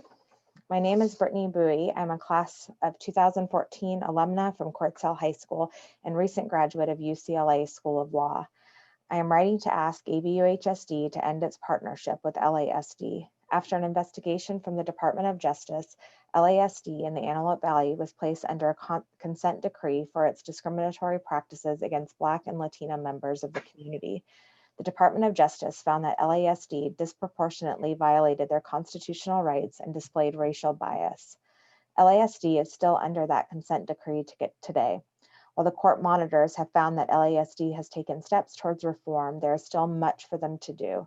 An organization that has identifiably discriminated against Black and Latino members of this community has no place in the AVUHSD high schools, where the student population is 79% Black and Latino. Please listen to the voices that have been marginalized for years and end AVUHSD's partnership with LASD.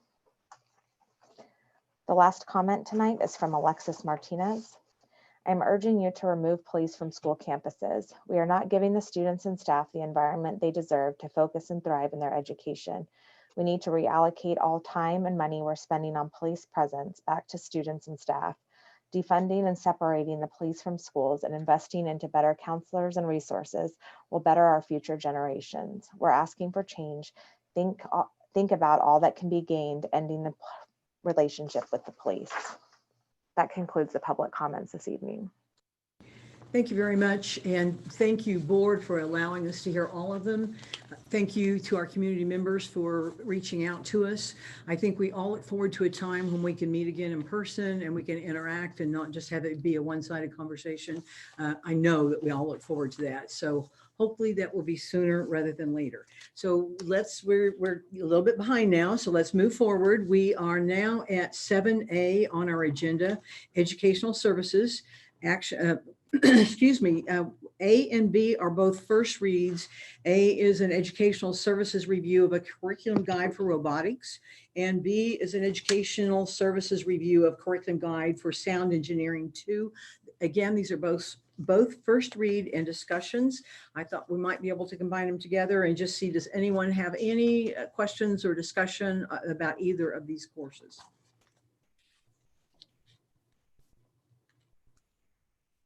Wonderful. Hearing none, we'll move right on. We are at C, which is a written report to the community required by Executive Order N5620, the Executive Order for Board Information for the Antelope Valley Union High School District. It is recommended that the Board of Trustees adopt the Antelope Valley Union High School District's written report to the community required by Executive Order N5620, Executive Summary for Board Information, June 11th, 2020. May I have a motion? Motion. Thank you, Mr. Rush. A second? I will second it. And do we have any discussion or comments? Hearing none. Student board member, how do you vote? Mr. Johnson? Aye. Thank you. That was an aye. Dr. Ruffin? Yes. Thank you. Mr. Rush? Yes. Yes. And I'm sorry, I missed, Dr. Ruffins was a yes, and Mrs. McGrady is a yes. I'm trying to repeat so we can make sure that we get those accurately written down. We are at D, written report to the community required by Executive Order N5620, Executive Summary for Board Information for the Academies of the Antelope Valley. I believe these are, it's the same type of information, but for the academies for our charter. And it is recommended that the Board of Trustees adopt the Academies of the Antelope Valley's written report to the community required by Executive Order N5620, Executive Order for Board Information, June 11th, 2020. May I have a motion? Motion. Thank you, Mr. Rush. Second? I will second it. Any discussion? Hearing none. Student board member, how do you vote? Mr. Johnson? Aye. An aye for Mr. Johnson. Dr. Ruffin? Yes. Yes. Mr. Rush? Yes. Yes, and Ms. McGrady, yes, that passed. We are at E, Educational Services, Desert Sands Public Charter High School Annual FCMAT Written Report. It is recommended that the Board of Trustees receive the Desert Sands Public Charter High School Annual FCMAT Written Report. I don't believe, I think we just accept that. Is that okay? So then we move on to 8A, Student Services, an action item, Antelope Valley SELPA Local Plan amended, Section B. It is recommended that the Board of Trustees approve the Antelope Valley SELPA SELPA Local Plan amended for Section B. May I have a motion? Motion. Thank you. Second? I'll second it. Any discussion? Okay, hearing none. Student Board Member, how do you vote? Mr. Johnson? Aye. Thank you. And I, Dr. Ruffin? Yes. Yes. Mr. Rush? Yes. Yes. And Ms. McGrady? Yes, that passed. We are at B, non-public, non-sectarian, agency-related services master contracts, STS 21003 aspirant. It is recommended that the Board of Trustees approve the non-public, non-sectarian agency-related services master contract, STS 21003 was aspirant. And may I have a motion? Motion. Thank you, Mr. Rush. Second? I will second it. Do we have any discussion? Any comments? Hearing none. Mr. Johnson, how do you vote? Aye. Aye, thank you. Dr. Ruffin? Yes. Yes. Mr. Rush? Yes. Yes. Ms. McGrady? Yes, that one passed. We are at C, non-public, non-sectarian agency-related service master contract, Leafwing Center. It is recommended that the Board of Trustees approve non-public, non-sectarian agency-related services master contract, STS 21009 with Leafwing Center. May I have a motion? Motion. Mr. Rush, thank you. I will second it. Any discussion? Hearing none. Student Board Member, how do you vote? Mr. Johnson? Aye. Aye. Dr. Ruffin? Yes. Yes. Mr. Rush? Yes. Yes. Mrs. McGrady? Yes, that passed. We are at 9A, personnel action items. The 2020-2021 designation of CIF representatives to the league. It is recommended that the Board of Trustees approve the 2020-2021 designation of CIF representatives to league. May I have a motion? Motion. Thank you, Mr. Rush. Second? I will second it. Any discussion? Student Board Member, how do you vote? Mr. Johnson? Aye. Thank you. Board, how do you vote? Dr. Ruffin? Abstain. Abstain. Mr. Rush, how do you vote? Aye. Aye. And Ms. McGrady, I vote yes. So that did not pass. Okay. Approval of short-term staff permit. Stips. Ms. McGrady, I'm sorry to interrupt. This is Jay Furno again. I just want to bring to the board's attention, because this is somewhat unique that we only have 3 board members here tonight, that you are correct that the last motion didn't pass, because with only 3 board members, we need all 3 to support any motion in order for it to pass. Okay. Mr. Neal, what would be our repercussions for not passing this? What exactly will that mean for our district? Yes, well, it will mean that we don't have representation with CIF. And that does affect all of our sports? Well, it affects our ability to have input into the CIF section that we're in, and be part of those discussions. And Dr. Ruffin, do you abstain? Do you need more information to be able to make a decision? Oh, I don't think I have to give a reason why I'm abstaining. If you want to put a motion on the table to table this, and you can properly bring it back, and it could be on the agendas again. And when Trustee Perrell is here, it can be voted on again. She may not abstain from it. I'm abstaining. And I am open to put a motion on the table to table it to bring it back for the next board meeting so that we can properly agendize it and have it move forward for a vote. Okay, first, I would like to say it is properly agendized. It is on the agenda, but you could see if we could bring it back. I'm just wondering, is there a time element, Mr. Neal?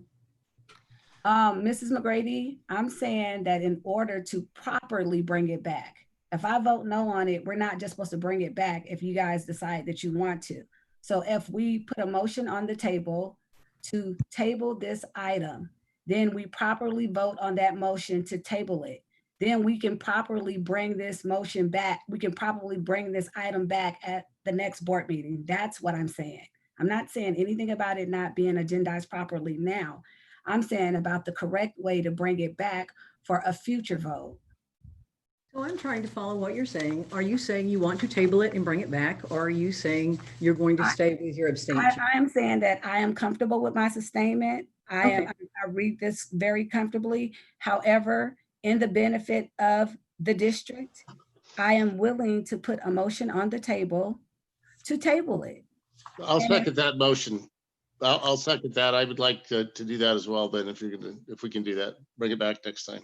Okay, so moved and seconded. How do you vote, Mr.? Yep. We have any discussion on it? Can I discuss this? Yes. Yeah, please. Okay. I mean, we have a vote, it failed. I mean, and so I don't think we should table the motion because the motion was already voted on and failed. Okay. So I think we need to bring it back at the next board meeting or in some other or a special or something, but I don't think we should go back and consider it again right now. To Dr. Ruffin's point about abstaining, just so all the board members are aware, it is expected that board members will cast votes. That is the duty, the obligation of board members. However, there are two circumstances where a board member can abstain, where there's a conflict of interest or where they don't believe they have enough information sufficient to cast a vote. Thank you, Mr. Furneaux. So, Dr. Ruffin, are you willing to bring it back next time as I believe I understood him to say we cannot vote on that right now. We have to leave it as it is, but you could bring it back for a vote for next. You could table it you could bring it back. I believe I heard that. And me, I don't think we need Dr. Ruffin's okay either to bring it back. So we can bring it back. You as the board president can put it back on the agenda for the next board meeting. Okay, thank you. We will do that. Let's move on. We are at B, the approval of short-term staff permits, STIPs, and we could conceivably do B through F together if the board is willing. Are you willing to do that? Yes, I would prefer to vote on each one. Okay, we'll vote on each one. We are, let's see, it's recommended the Board of Trustees approve and direct the Assistant Superintendent of Personnel Services to submit a short-term staff permit following this individual to teach in the subject area indicated. May I have a motion? Motion. Thank you, Mr. Rush. I will second it. Any discussion? Does anyone need more information? Student board member, how do you vote? Mr. Johnson? Aye. Thank you. Dr. Ruffin? Yes. Yes. Mr. Rush? Yes. Yes. Mrs. McGrady? Yes. We are at C. It is recommended that the Board of Trustees approve and direct the Assistant Superintendent of Personnel Services to submit a short-term staff permit, allowing this individual to teach in the subject areas indicated. May I have a motion? Motion. Thank you, Mr. Rush. I will second that. Any discussion? Anyone need more information? Student board member, how do you vote? Mr. Johnson? Aye. Thank you. Aye. Dr. Ruffin? Yes. Yes. Mr. Rush? Yes. Yes. Mrs. McGrady? Yes. It is recommended that the Board of Trustees approve and direct the Assistant Superintendent of Personnel Services to submit a short-term staff permit, allowing this individual to teach in the subject area indicated. May I have a motion? Motion. Thank you, Mr. Rush. I will second it. Any discussion? Does anyone need more information to make a decision? Student board member, how do you vote? Mr. Johnson? Aye. Thank you. And I, Dr. Ruffin? Yes. Yes. Mr. Rush? Yes. Yes. Mrs. McGrady? Yes. Okay, we are at E. It is recommended that the Board of Trustees approve and direct the Assistant Superintendent of Personnel Services to submit a short-term staff permit, allowing this individual to teach in the subject areas indicated. May I have a motion? Motion. Thank you, Mr. Rush. I will second it. And do we have any discussion? Any questions? Anyone need more information so you can make an informed decision? Student Board Member, how do you vote? Mr. Johnson? Aye. Thank you. Aye. Dr. Ruffin? Yes. Yes. Mr. Rush? Yes. Yes. And Mrs. McGrady? Yes. We are at F. It is recommended that the Board of Trustees approve and direct the Assistant Superintendent of Personnel Services to submit a short-term staff permit, allowing this individual to teach in the subject area indicated. May I have a motion? Motion. Thank you, Mr. Rush, and I will second that. Any discussion? Anyone need more information so you can make an informed decision? Student Board Member, how do you vote? Mr. Johnson? Aye. Thank you. Aye. Dr. Ruffin? Yes. Yes. Mr. Rush?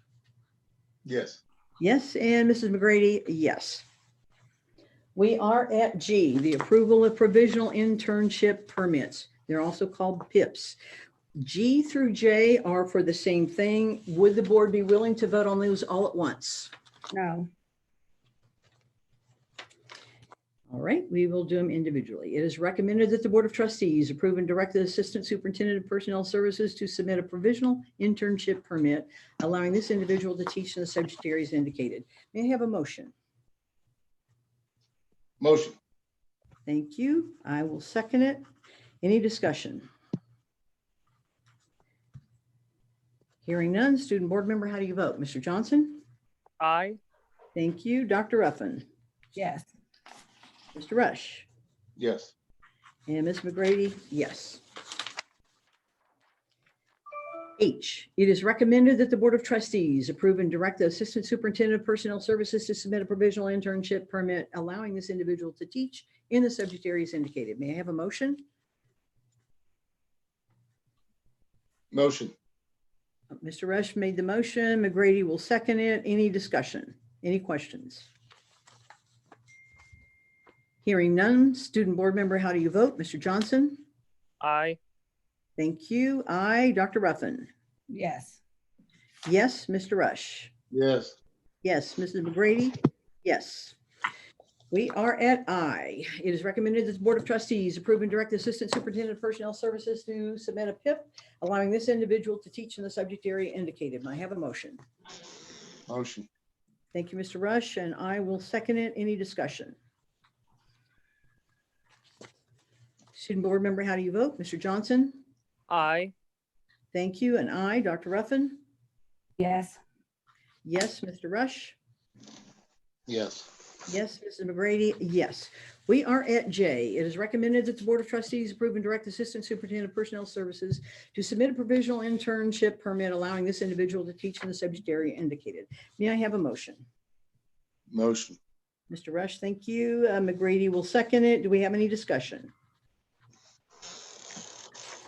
Anyone need any further information so you can make an informed decision? Student Board Member, how do you vote? Mr. Johnson? Aye. Aye, thank you. Dr. Ruffin? No. Mr. Rush? Yes.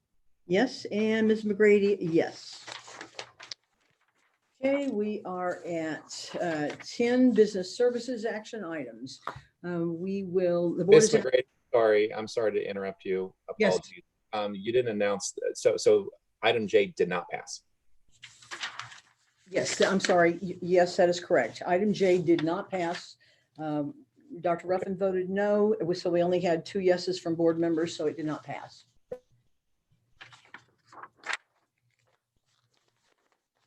We are at 10A, business services action items.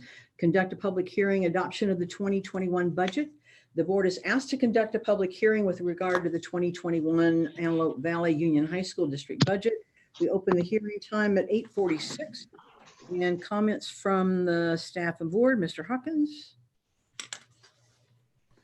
Good evening. I have a short presentation on our budget. Next slide, please. I'd like to start with where we are ending up this year. As I stated in last month, that the state is keeping school revenues whole for the 19-20 year. We do anticipate our LCFF funding to be maintained. And since we did close P2 ADA in February, we will be held harmless for this year. The only thing that I see that slightly may be lower than budgeted is our fourth quarter lottery, and it's still a little too soon to tell on that. Next slide, please. If we look at our proposed budget, the budget is in line with the governor's May revised state budget, understanding that the state legislature is set to approve on Monday a different spending plan than what the governor proposed, and that ultimately after negotiations as late as last night or this early morning, the legislature and the governor were not able to come to an agreement. So what will finally be adopted by the state or approved by the governor is unknown at this time. So therefore, this is what's called a workload budget. There's very little specific data adjusted for the current year. In essence, we take last year's expenses and roll them forward. Right now, one of our biggest issues is we're unable to project the COVID-19 health concerns for next year. And by that, we're talking about what is the education model we're going to have, when, if we can return to 100% on our campus, staff and students, things like that. So we're working through those as we speak this summer. Next slide, please. When we look at the two plans between the governor and the legislature sees the glass as half full, and their plan keeps education funding whole for next year and actually includes that 2.21% COLA. They're going to get there by using very large cash deferrals. That means they kick the can from this year, from 1 year to the next, to when they actually have to pay the bill, basically. If you don't pay it in this year, you get to count it as a credit, but it becomes a debt in next year. The governor sees the glass as half empty because he is reducing spending to balance the budget. One key factor is they both rely on the federal financial support that is looking at in the HEROES Act.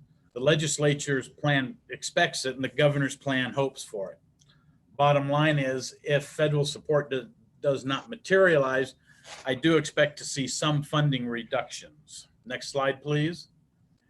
The good news for this year, for this budget year, our district will be able to meet its financial obligations, which primarily include the state's minimum reserve requirement of 3% for the 2021 fiscal year. So we will be filing a positive budget. Next slide, please.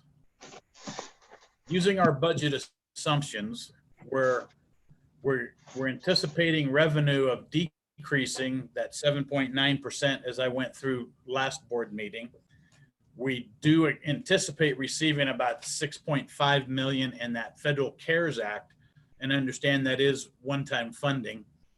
Our budget right now is showing revenue reductions to CTE and adult ed programs as were outlined in the governor's May revise. Whether those truly happen or where they're at, I just simply don't know at this point. The education funding, we've reduced programs as the governor has proposed in his May revision. So some of the things when we look at a expenditure of a workload budget, we're going to assume for budget purposes and only for the fiscal is that we're going to start school full, normal school on August 10th. That means all staff and all students on campus full time. And that actually would be our hope. We'll have to see if we can get there. Our budget assumes that the existing employee salary and benefits are kept in place, that we look at our employee step and column advances, and there will be some program spending reduced as per the May revision. Fortunately, we will use our current targeted carryover and our district general fund reserves, which will allow us to meet the state required 3% minimum. Now, this budget and the projections produced were the data that was available during the governor's May budget revision. And they can be considered, a lot of times they're considered the low point in the budget, that most likely the state budget will get better. And that's kind of the anticipation. So right now it's a safe, it's a conservative, and it's a prudent budget to look at. Should additional federal funds materialize, it could significantly change this. So I do truly expect changes in both revenue and expenditures over the next several weeks or a couple of months as we get updated guidance, which is happening weekly from the state and the county offices. Next slide, please. There are a lot of unknowns we have that will impact our funding model or our revenues. So first is, how is the state going to determine our actual revenues? How are they going to do ADA? Well, the legislature's plan right now for 2021 is to hold all school districts harmless for ADA all of next year. That means they would take our ADA number for this current year, which is 19,730, and we'll roll that over, and that will become the number for next year. That would be fantastic for us. But the governor has not addressed this issue yet. So then we look at what is our education model. We could do a full distance learning school model. We could do a blended learning school model, or we could have a normal restart of school. Each one of these models will have a different impact on our expenditures as we move forward. Next slide, please. Once again, I showed this to you, but I want to highlight the bottom of that slide. In the CARES Act, which we expect to receive about $6.5 million, the funds have to be expended by December 30th of this current year, by 2020. And the following activities are either extending the instructional school year, additional academic services, learning supports, and wraparound services. Those funds could only be spent on those items. The issue we have right now is that the spending definition for these program goals has not been identified by the by the CDE. Once we know what we can spend those on, we will then apportion and spend those funds shortly thereafter. Next slide, please. Reminding the board and our community, there are a couple of bright spots in the May revise. There is an increase for special education, and it reflects about a 15% increase. So we'll have that. And then secondly, there is a decrease in the STRS and the PERS contribution, as the legislature's plan as well as the governor's May revise both had a buy down for the employer costs of STRS and PERS. So those should be very helpful in our budget, in our current budget year. But do remember that in 2 years, the rates will return to the normal scheduled rates, which both of those will be over 20. The STRS rate will be over 20, and the CalPERS will be much closer to 25%. Next slide, please. So when we look at our district reserves, we are reasonably well positioned to navigate this current fiscal challenge. We have spent our targeted funds, have been used with fidelity, and have resulted in a carryover due to our great relationship with our bargaining groups and our strong district leadership. Since the LCFF was implemented, we're going to estimate at least $8.8 million in carryover funds from our current 1920 school year. As the year winds down, we'll have a little bit better number because we still are closing out some of our accounts. We do anticipate a solid general fund reserve as well of about 13 million. What I want to caution and remind everyone, and that's the conservative in me, is that the one-time dollars will keep our educational team intact in this budget year. But it's a one-time dollar and we can only spend them once.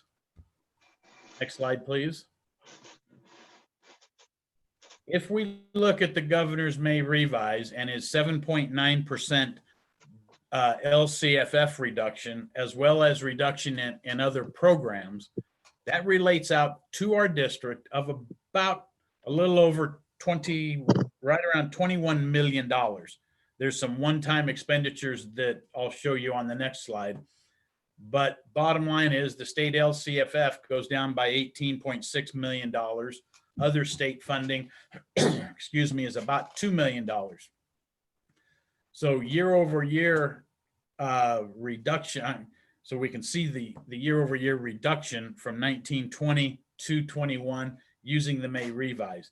This is, as I said earlier, what we in the fiscal or the budget world would consider the bottom, meaning it's the worst case scenario for the revenues.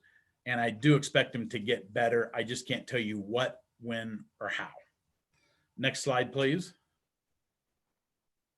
As you can see, as we move forward, when we look at our revenues in each of the fiscal years and our expenditures, we're looking at about a $21 million decrease in our ending balance.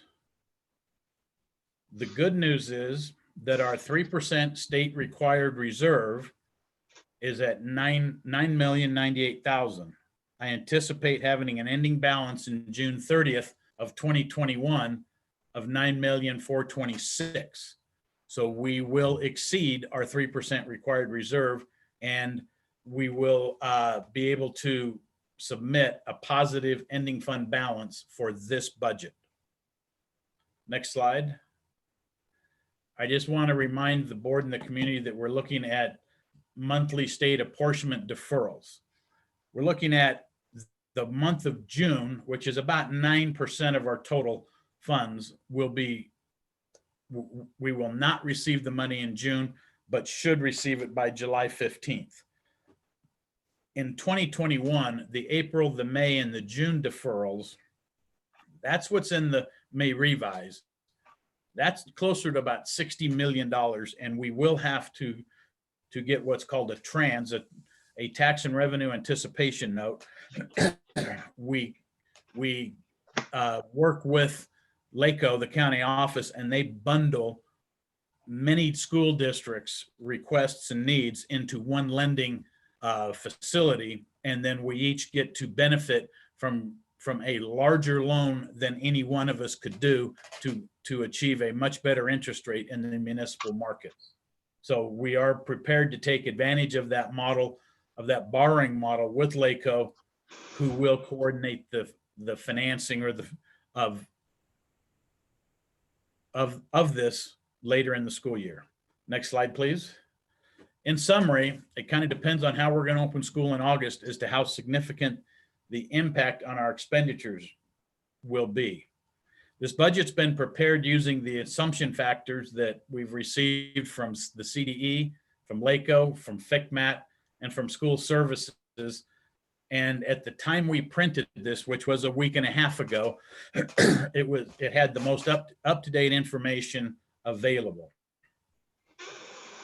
I'm not going to be able to, I'm sorry. Similarly, other than that $6.5 million in the CARES funding, that has been budgeted and is in the budget as a object for in the 5,000s as materials, because until we get the definition of how we can spend those dollars, we're going to show the revenue and then I'll show the expense, but the actual expense will be transferred once we understand and know where we can spend it. This budget that we have is under constant review and revision, and as more information becomes available, we will update it. Next slide, please. If we look at the state budget, the legislature proposed what is basically a 180-degree shift from what Governor Newsom's May revision was. They're looking at the fact that the federal government will add into the HEROES Act and provide additional relief for all of the states, including California. As I mentioned last night, the leaders of both the House and the legislature, they confirmed that they are not able to reach an agreement with the governor, excuse me, before having the deadline to have this budget ready to vote on for Monday. The two leaders said that they will continue with the governor to reach an agreement to enact the budget by July 1st. The only certainties are that a budget deal of some kind will be voted on Monday, the 15th, and somewhere before the end of June 30th for the governor to sign it as well. Next slide. I'd be happy to answer any of your questions you might have. Thank you, Mr. Hawkins. I have several questions that I had. You had mentioned in one of the slides that you mentioned that there was program spending that will be reduced. Can you elaborate on what programs you are expecting will be reduced? Had that full slide in my last presentation.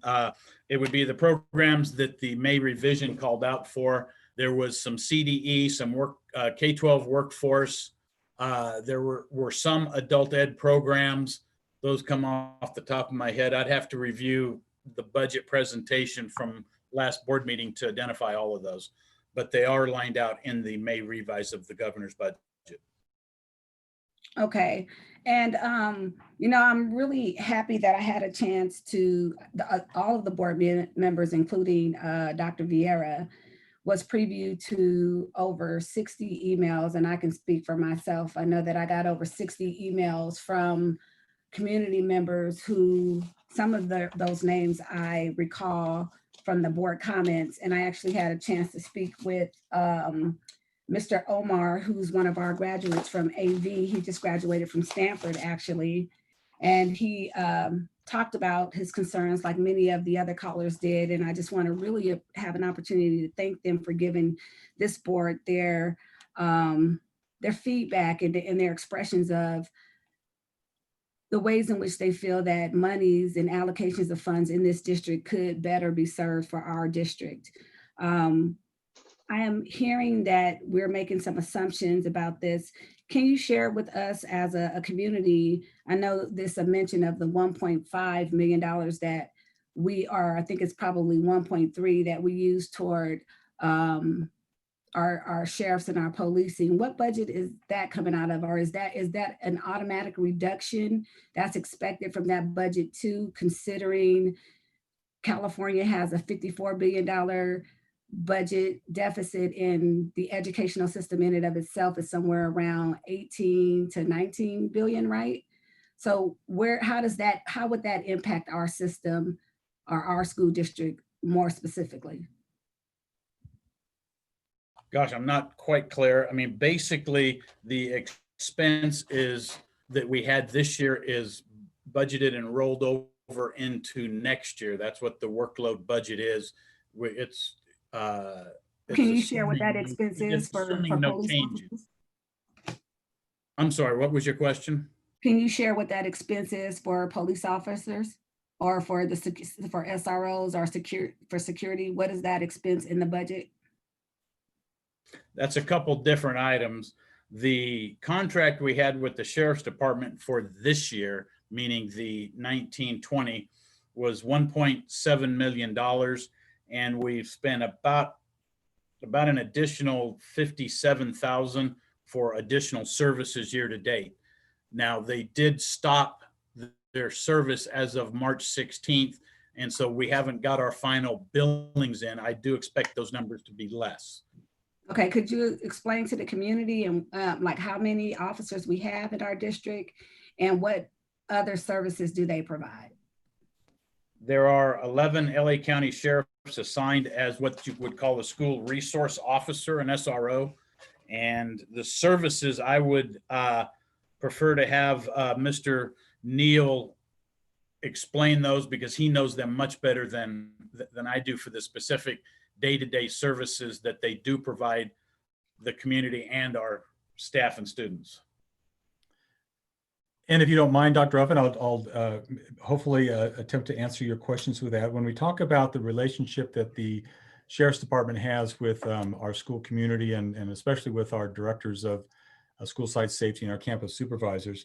They do participate in quite a lot of trainings with our directors and with our campus supervisors on a number of different topics. A lot of our current issues that our schools and our community and the Valley go through that pop up, they are usually the first to know what those specific issues are. And then they work with our campus directors and campus supervisors on identifying those issues. They are also an integral part of the development of our school site safety plans. Each deputy is part of the school site safety team, and those annually required plans are put together with input from not only our student groups and our parent groups, but also our campus security administrators and our deputy liaisons. They assist in reviewing that and working with other first responders in the Valley to help put those plans together. And for many of our deputies, they're seen as an integral part of the school community as any other employee would be. But probably the most advantageous work that they do with us is in the area of threat assessments. Over the years, they have handled hundreds of threats that not only come into our schools, but are heard around in our communities, around our schools. And they investigate and go to homes and do those threat assessments to determine the degree of accuracy of those or the degree of threat, and really are able to get on those before they become potential hazardous issues for our students. Okay, so Mr. Neal, just so that I'm clear, because I'm not sure if I heard you correctly, are they in charge of the threat assessment process, or are they just a part of the threat assessment team? Well, they take the lead in a lot of those threat assessments. They are the ones that whether they hear it from the community or whether we hear it and then turn that over to them, they take the lead. They're the ones that go do the investigations of that. Now they're part of the teams that all have different responsibilities, but they are usually the ones that take the lead in those investigations. Okay, so they handle all the paperwork and all of the whole process. Yes, as it relates to law enforcement responsibility. Okay, because there is a difference between the school site responsibility and then the law enforcement differences.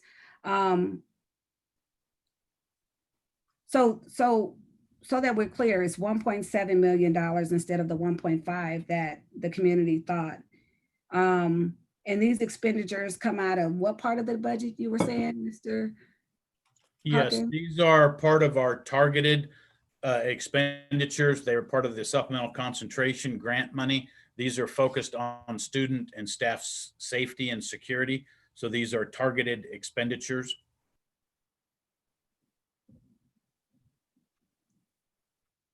Okay, and how do we have any idea for our district how long we have been in a contract with the Sheriff's Department? I could give some information on that. I don't know exactly, but it's approximately 25 years that we've been working with the local Sheriff's Department. Okay, and for 25 years they've been on our campuses, because I know last year we gave a hefty, almost like a 25% increase to our security within the school district. And so I know we increased our security support. We actually hired more security as well. And then we also have 11 SROs, right? And I didn't get the number of the total security, but I'm sure that you guys could share that with us too.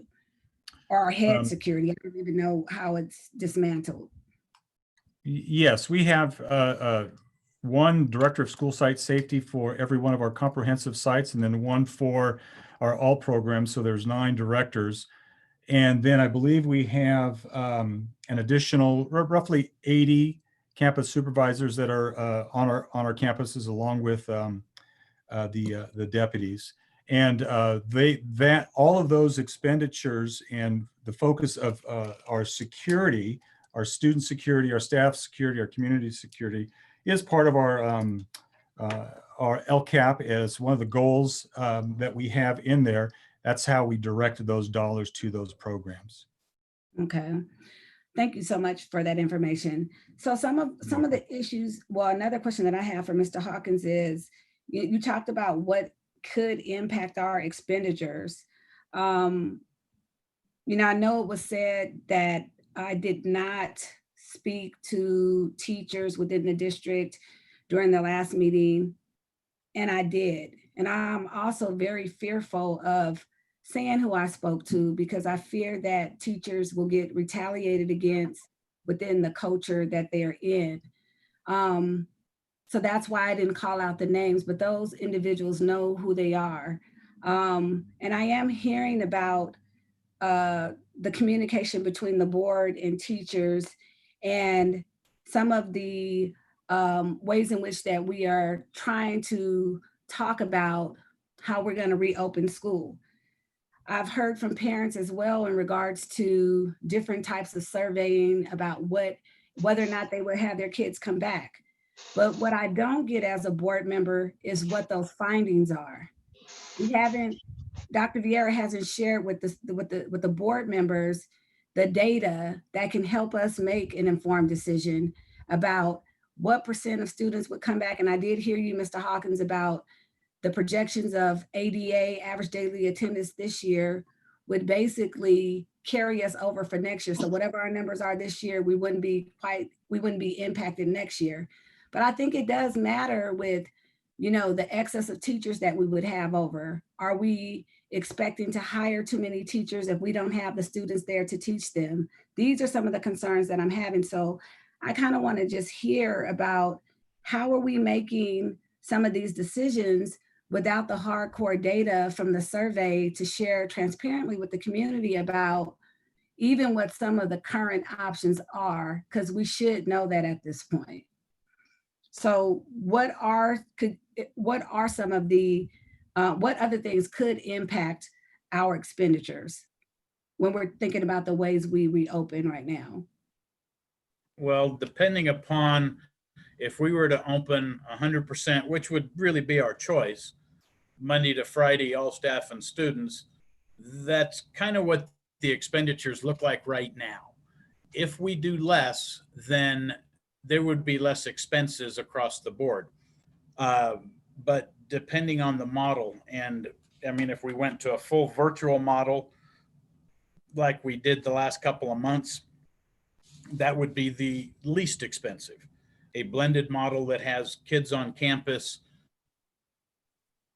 1-2 days a week, half a day, has expenditures involved, not only from just cleaning and equipment for that, but also would have additional staff on campus. I believe Mr. Nehan can maybe address the better of the types of the models, but I can tell you that the models themselves do have different cost structures, but until we get into that cost structure, I can't even forecast what it is. Right, and I appreciate that. So what I would like for the cabinet to do, if Dr. Vieira can have you all present to the board those different models and the costs that are associated with those suggestions. Because if we go into a blended model or any model that would include having students being in the inner school space, we're looking at social distancing, which would include a lower class size. So if we're looking at a lower class size, that could mean that we may need to hire more teachers, or it could mean that in a blended model that it's a shift in the ways in which in the hours of which kids come back and which ones don't. It can also impact our busing and our transportation if we have such models like that. There's also, because we're a high school district, things that we must consider when we're looking at the elementary school districts, if we even consider something like that, if there are siblings in the high school, parents that are working. So there's so many different things that are coming as questions to me, as a board member from the community, that I would love for the community to be able to hear us processing through and then being able to see the cost affiliated with that as well as we're making these decisions. So I'm going to move to my next question in regards to this. So what happens if the governor doesn't address the issues of ADA? Let's just say we're expecting this money to come and he doesn't address it. I see that as a very, very minimal to little to no chance. The legislature has addressed it, and the education consortiums throughout the state have pushed the legislators to insist that we do have a hold harmless. So I find that very unlikely to occur, because should we go to a blended model, we have issues with the instructional minutes as well as taking attendance on a daily basis, which is impossible in a virtual environment. So right now, the state, the CDE and the state would have to come up with the plan to tell us how to do it. We don't come up with the plan to tell the state how we're going to do it. Okay, so it's been my understanding from CSBA, and it's my understanding from information that's coming from the county and Governor Newsom, that those are decisions that the board is supposed to be making in conjunction with the school district, that we need to be informed so that we can best help and direct some of those things too. So I am putting on the table that I would like for Dr. Vieira to present what a plan is, some type of strategic plan right now. There are things that we definitely know. We know that there's a second wave that's supposed to be coming. We should be looking at whether or not, I mean, I heard you say a few times, so I'm assuming that you guys are talking about when school could possibly start, but we're not considering like if we need to shift breaks for November. Do we need to end school? I mean, we're in a pandemic. That means that's chaos. This is not something that any of us has ever endured before. So we should probably have something that we can be able to share with some more definitiveness about what we actually thinking and what we think we might be able to implement. And with that being said, I know that Dr. Vieira shared that we had approximately 4,000 of our high school seniors that graduated. And that's, of course, thanks to all of the hard work from our teachers, our parents and community members, and the hard work for the class of 2020. They've done it and they've finished and they're on. And as you can see from all of the comments we've received from so many people who've graduated law school, I mean, people are proud of our community and they're speaking up and they're interested in how we're being included in this space. So if we know we just graduated successfully 4,000 high school students, do we also know how many ninth graders we're projecting to come in? Yes, I don't have that number for you right now, but we do a projection and have put that into the calculation for each school site for the anticipated number of students that they would receive if we were at normal condition. Okay, thank you. Thank you. Are there any other comments? Hearing none, we will close the public hearing at 9:20. We are at 10B, the adoption of the 2021 budget. It is recommended that the Board of Trustees adopt the 2021 budget as presented. May I have a motion? Motion. Thank you, Mr. Rush. A second? I will second it. And do we have any discussion? Yes, I would like to hear what would be, how would it harm this board if we did not vote on this at this time? I don't understand how Governor Newsom is taking more time to really consider the state budget. And we have so many uncertainties in front of us about how we would even operate without a plan, and we're gonna vote on a budget. Is there a way that is there any reason why we need to vote on this tonight? Yes, there is, because it's state law. Every school district, all 1,000 of them in the state of California, are in exactly the same boat we are. We don't have enough information. The state, whether it be the legislature or the governor, has not provided that information. and there's been no waiver on this particular item. The state law requires that we approve the budget and have it to the county prior to the end of the month. That means we have to bundle this, get the data file, the DAT file, and get that to the county. We, as every other school district in the state of California, are on exactly the same boat. When we get to September and we bring you the unaudited actuals from the current year, 1920, we will then also update our estimated for the budget once we have real information. But unfortunately, the state law does not allow us. Okay, so Mr. Hawkins, I don't think that answered my question. So even though this is the normal time and these are not normal conditions, correct? If the governor of the state of California is waiting to get more information, and as a board and as a district, we have so many unanswered questions, it doesn't seem like we have enough information to make a vote. Well, and you're absolutely right. And that's why when I take this budget, we take it and do what's called the workload budget. I roll all of the expenses from last year and we say, if nothing good happens, can we still make it? Yes, we can. So then the point is, it will only get a little bit better. How much? We don't know. Will the federal government and the HEROES Act provide education funding? I think so, but we don't know. The state is in the same predicament we are, in that they don't know if the federal government's going to give them that $18 billion to bail them out. But yet they're making a budget based on the fact they believe it will happen. So this is unprecedented times, which has been mentioned many times. This is only the first round of the budget. This is not the final. We will be making several adjustments to it, but state law simply requires that we have a budget in place prior to the end of June.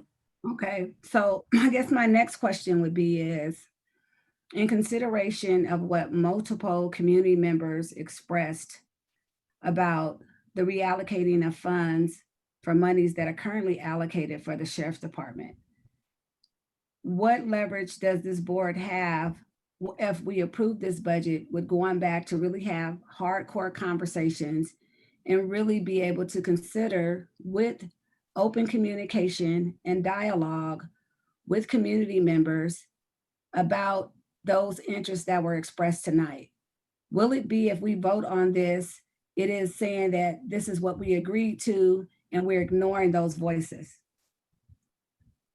This doesn't lock the board into ever making a change in the budget.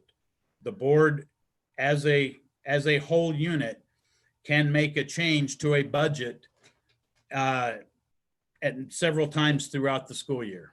So this does not lock you in, as you mentioned. Okay, thank you, sir. Okay, thank you. Let's move forward. Student board member, how do you vote? Mr. Johnson? Aye. Aye. Dr. Ruffin? Yes. Yes. Mr. Rush? Yes. Yes, and Ms. McGrady, yes, so it passed. We are at C, approval of resolution number 19, 2026, designating authorized agents to file an application to the California Emergency Management Agency to obtain certain federal and state assistance.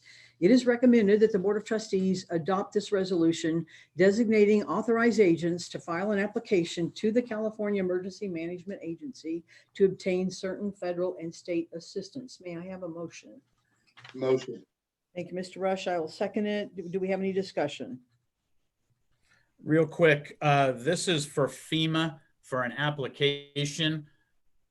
We might, maybe, and this is a stretch, maybe qualify for some funding through FEMA, and this preserves our ability to request that funding within the next 6 months.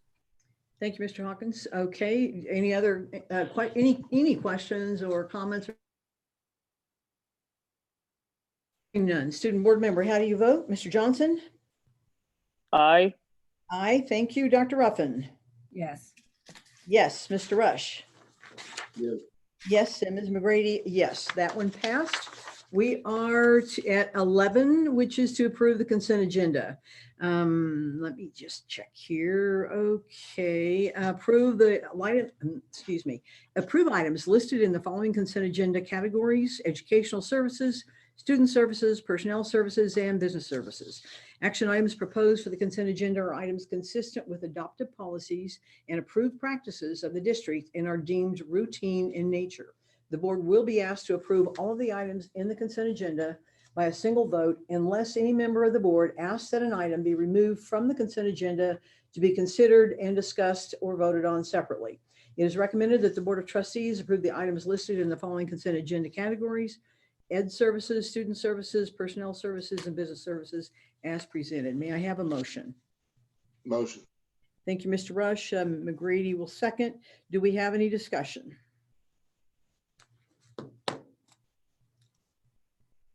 Ms. McGrady, sorry, I'm trying to, which three did you say? The educational services, and you included personnel services? Yes, if you're on the agenda, we are at 11A. No, I'm on the agenda. I'm just trying to see if this includes 4A, which is 14A as well in here.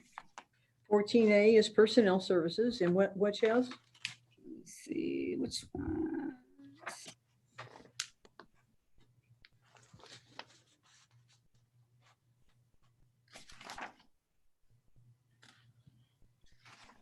I saw that there was numerous, I wanted to discuss there's the athletic longevity stipends. I just didn't understand the, what constitutes the longevity in our district. Probably be in personnel services under 14. Under personnel services, 14A. That's correct. And I can answer that at any time, Ms. McGrady. So, Dr. Ruffin, is this for discussion purposes or voting purposes? I just want to, if I can just get a quick clarity of that, I can just include it in here and we can vote on it.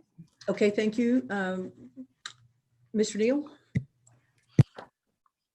Yes, the longevity stipend was a negotiated item between the district and AVTA as it relates to the retention of qualified coaches. We put that in a couple of years ago and did some amending to that.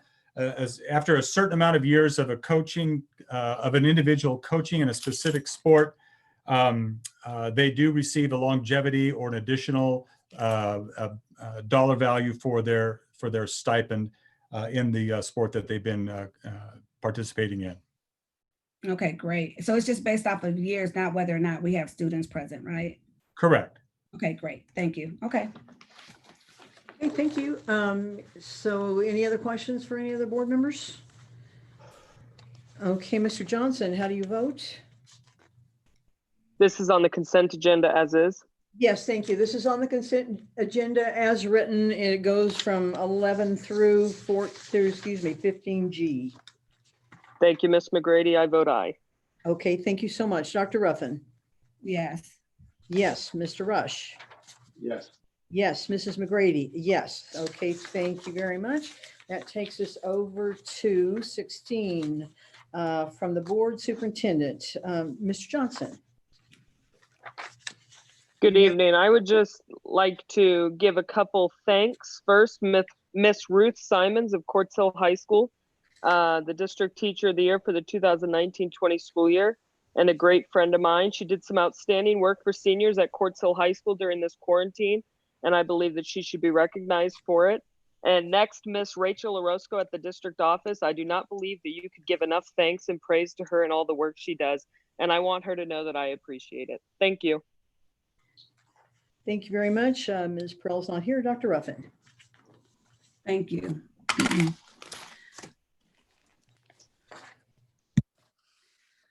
Our nationwide civil uprising has been charged by several incidents the past few months. Yet racial ethnic disparities are the result of pre-pandemic realities in our country. The legacy of structural discrimination in America has historically limited African Americans access to education, health, housing, wealth, and employment opportunities since 1619. Black people have endured 400 years, over 40 decades, centuries of subjugation, of persistent inequities entrenched in abuse, injustices, and systemic racism. The sequence of brutal killings of Ahmaud Arbery, Breonna Taylor, and George Floyd's 8 minutes and 46 seconds, a modern day lynching from having a police officer's knee on his neck, has sparked a global outrage of such injustices.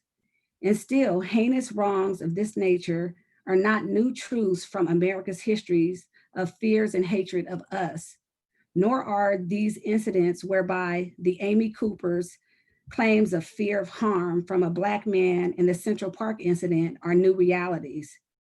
We are reminded that such was the case with Emmett Till, the 14-year-old in 1955 during the Jim Crow era of Mississippi, when a white woman lied and said untruths about a Black teenage boy that resulted in him being brutally murdered.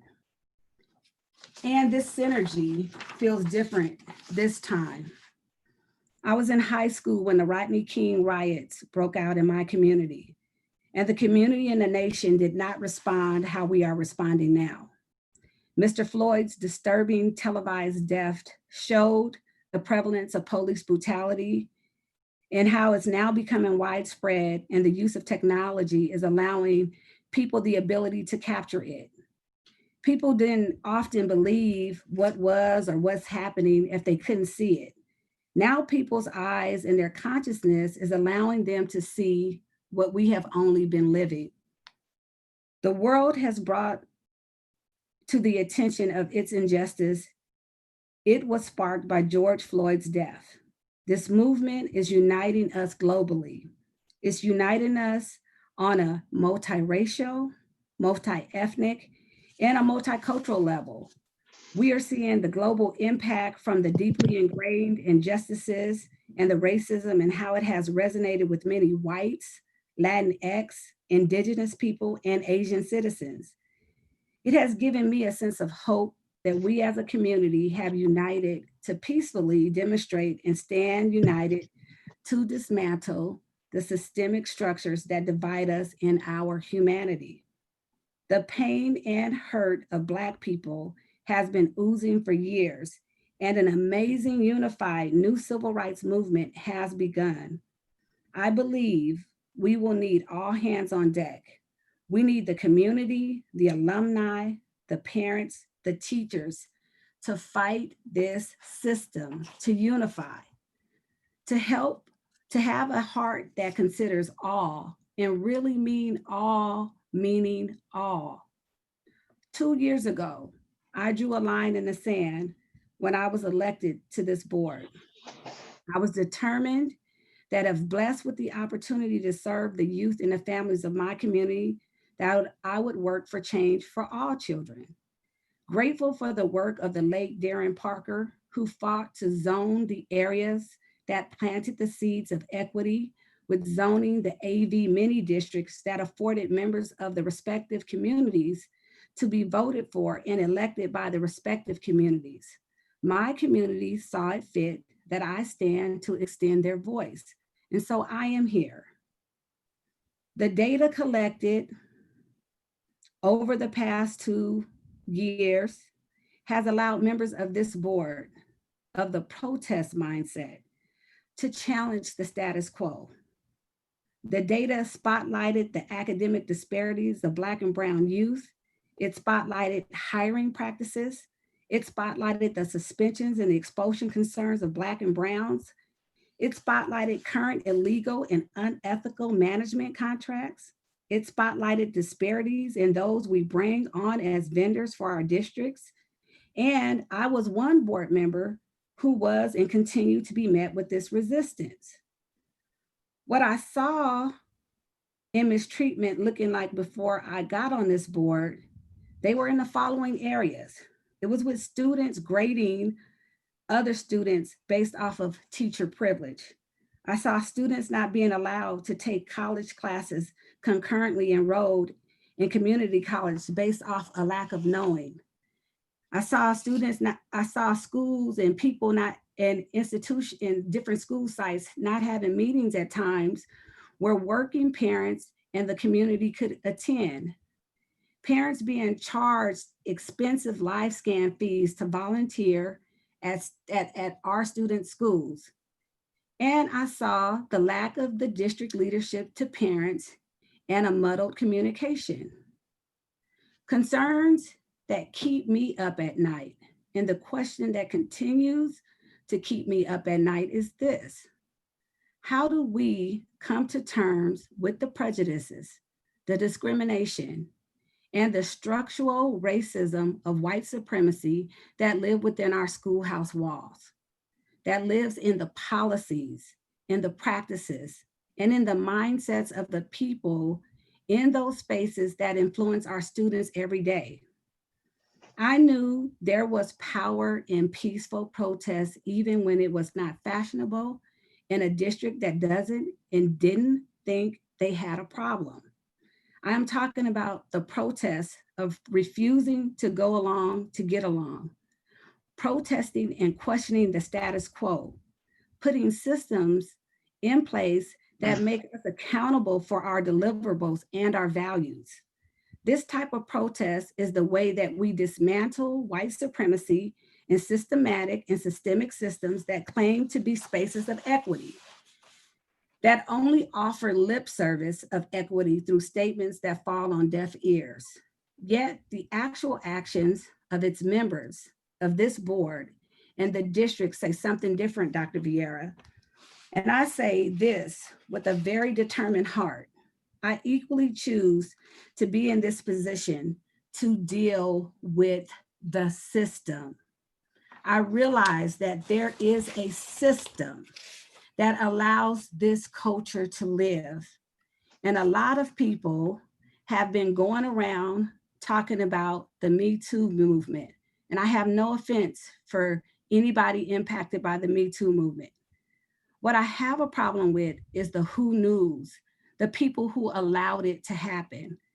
It is my belief that if the people who are in leadership in elected positions are not doing the things that are just and fair for people in the system, they should be voted out. This is why the board majority asks for the following things: audits of our district's doing, for full transparency that has never been given. Yet, Julie Drake spends a lot of her time writing stories supporting the good old boy system, looking the other way, ignoring what's in her face, yet writing about me wanting to audit crooks who are taken from our students through systemic power structures whereby Dr. Vieira is able to control payment to the press to share his agenda. We selected legal representation for the board and vendors that did not appear to be a part of the systemic infrastructure. We wanted to give support to the district that we believe as outsiders would use a balanced view. Yet what we received was pushback on this. F3 Legal Services, who has openly and admittedly said that they have served our district for over 25 years. Whereas on a professional level, I can speak to the quality of service for several of the most knowledgeable attorneys to serve public school, and I can stand by the firm's values and the integrity through my professional dealings with Howard Fullfrost, who I have the utmost respect for. I too witnessed the improper relationships of Mr. Furno with Dr. Vieira and his misuse and ill guidance to this district. Mr. Furno has admitted himself that he is personal friends with Dr. Vieira. The CSBA's training provided members of this board that no district should employ legal counsel for over 8 to 10 years because they become self-interested relationships, which is what is going on here. During our last board meeting and several others, Mr. Furno repeatedly advises this board that we do not follow Robert's Rules of Order. However, he said we follow parliamentary procedures. Interesting. So even though I was aware of the answer to this question during the last meeting, after the meeting, I emailed Dr. Vieira and I asked him to provide the board where in fact that it said that in this case for the board that we do not follow Robert's Rules of Order. To date, I have not received this information, but nevertheless, on January the 19th, 2019, Fagan, Friedman, and Fulfrost held a board workshop called Effective and Collaborative Governance. Peter Fagan and Jessica Ecklich presented. The slide presentation and materials covered specifically items 8 is titled Parliamentary Procedures, Robert's Rules of Order. Given that slide 12 of the presentation also says, the board acts as a conduit between the public and the district administration. I find it to be very proper that I share this information here. It talks about the ways in which we vote. It says, be open-minded before final board actions and united once final actions is taken. It says, the board operates by majority rule. If you vote against an action that nevertheless passes, you are expected to support the majority and not attempt to sabotage or circumvent that action. This answers Mr. Stockdale's query. And this is the very reason why I voted the way that I did, because Mrs. McGrady and Dr. Vieira do not get to control or disrupt this process to govern in chaos. This is why we should have been honoring the systemic process, not our own will, which does not support Robert's Rules of Order. Instead of Ms. McGrady bullying us to the first vote by using her privilege of forcing a vote properly and what I suggested of properly tabling the item, we could have properly brought the item back without being bullied or criticized for choosing to have board decorum. Dr. Vieira allowed board member that had no authority to bring back an item the way it was brought back. So it was voted down because it shouldn't have come back in the first place, because this is a system.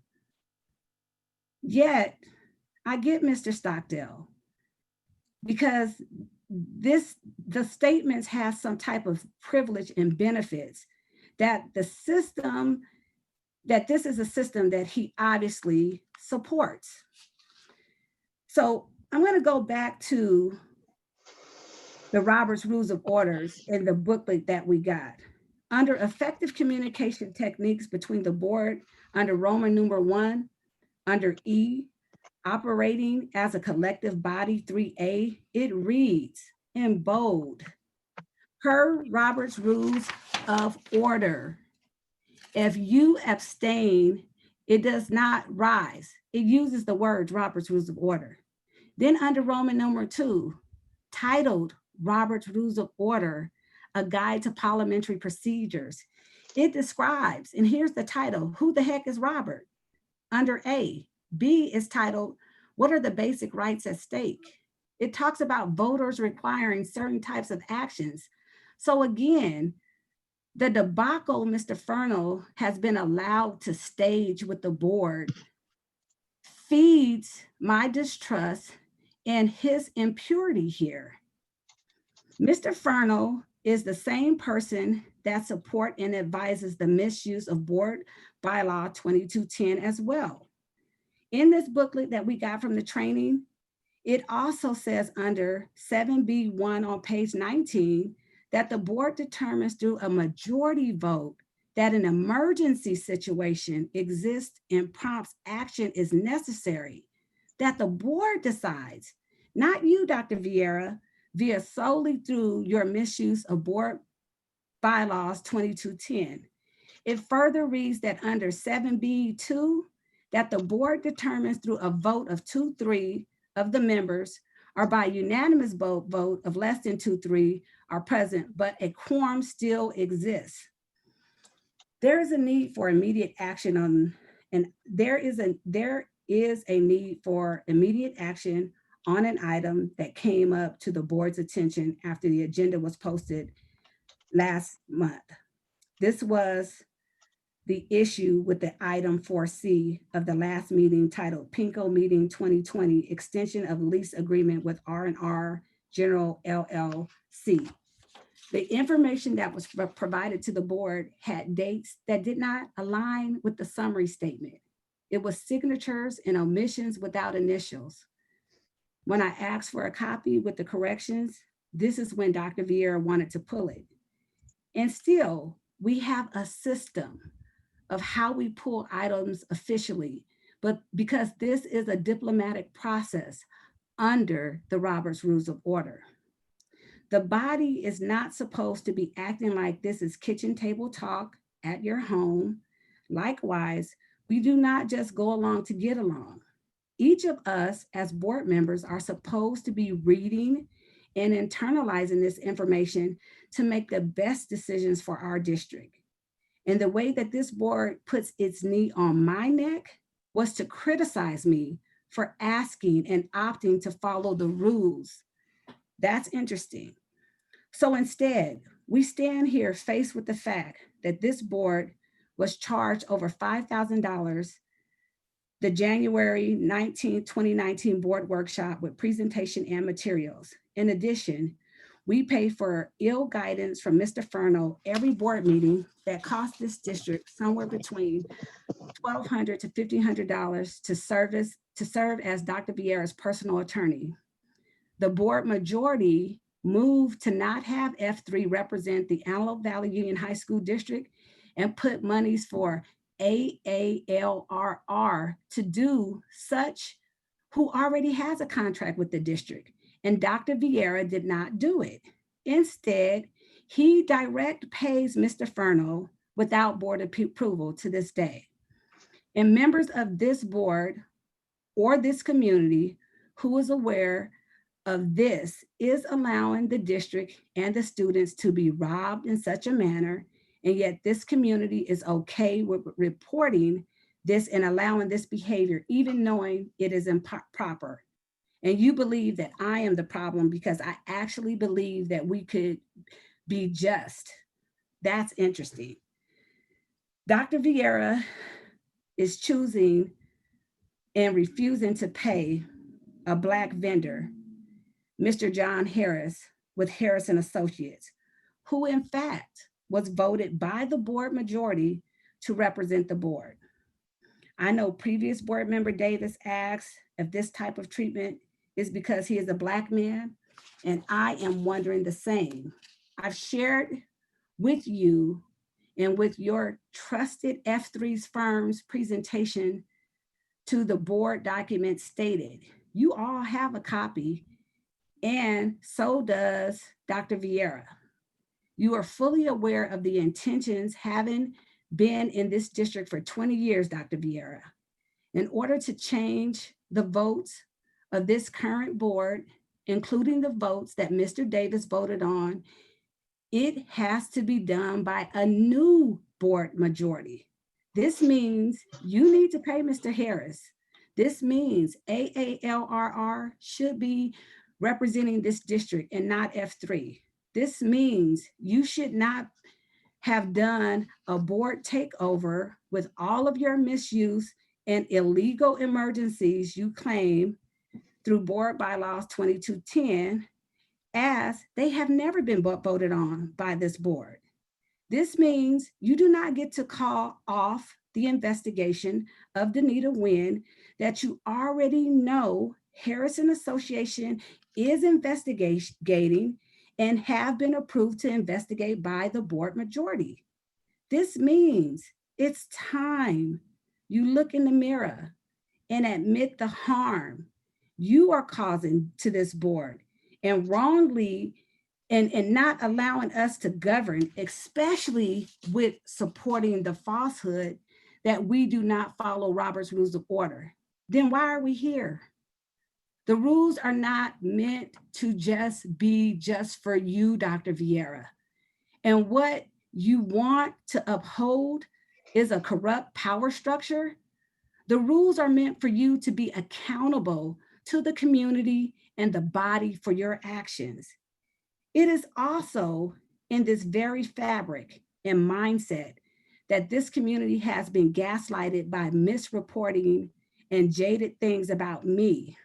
I am hopeful that some of the information I shared today allows them to deconstruct the misinformation and look deep at the ways in which the people in this institution, like you, Dr. Vieira, abuses this power to weaponize and reinforce white supremacy at the torment of a Black elected official as myself, who was elected to shift the policies, to be a conduit of this community and this district, not to be someone to fall in line and do as I'm told, as I've been directed by Ms. McGrady multiple times and heard those sentiments from Dr. Vieira's members on the committee that was put together when Mr. Davis was here to look into the Black and brown issues of our students. Mrs. McGrady's actions toward me of this nature are insidious examples of the systemic racism and the ways it is wrapped within the patriarchal power structures of white male domination. She has demonstrated to me in this space how she, as a white woman who has benefited and still benefits from this position, will lie to support white superiority as it continues to live here. This is how deep the systemic stronghold is within this system, because we desire to maintain this power that continues to perpetuate the status quo. We would be refusing to move the curtain if we ignored the fact that there is a culture that has been against me because my presence here is disrupting the unfair lack of justice, lack of equity in this system that has supported policies and practices that continues to be the knee on the necks of minoritized students. Yet this district serves 80% minoritized youth, the same youth whose backs, according to statistics says, will be the backs that white America's current structural system will have at the bottom of the ladder. And every person in this district, on this board, in this community, within our schoolhouse walls that affirms this type of divided and racist culture is the problem. Someone asked me if I had regrets about getting on this board, and I firmly said no. I got in this system with the protest mindset of equity for all, with a heart to consider all. I unapologetically knew I was entering into a system of diplomacy, even with working with people that have racist mindsets, even with a good old boy clan, even with structural racism, even with white supremacy. I believe that this system can and will be changed. I believe that we can make a difference in the educational system for all of our students, for the betterment of this community. This is our time. This is the place that we have been selected to stand.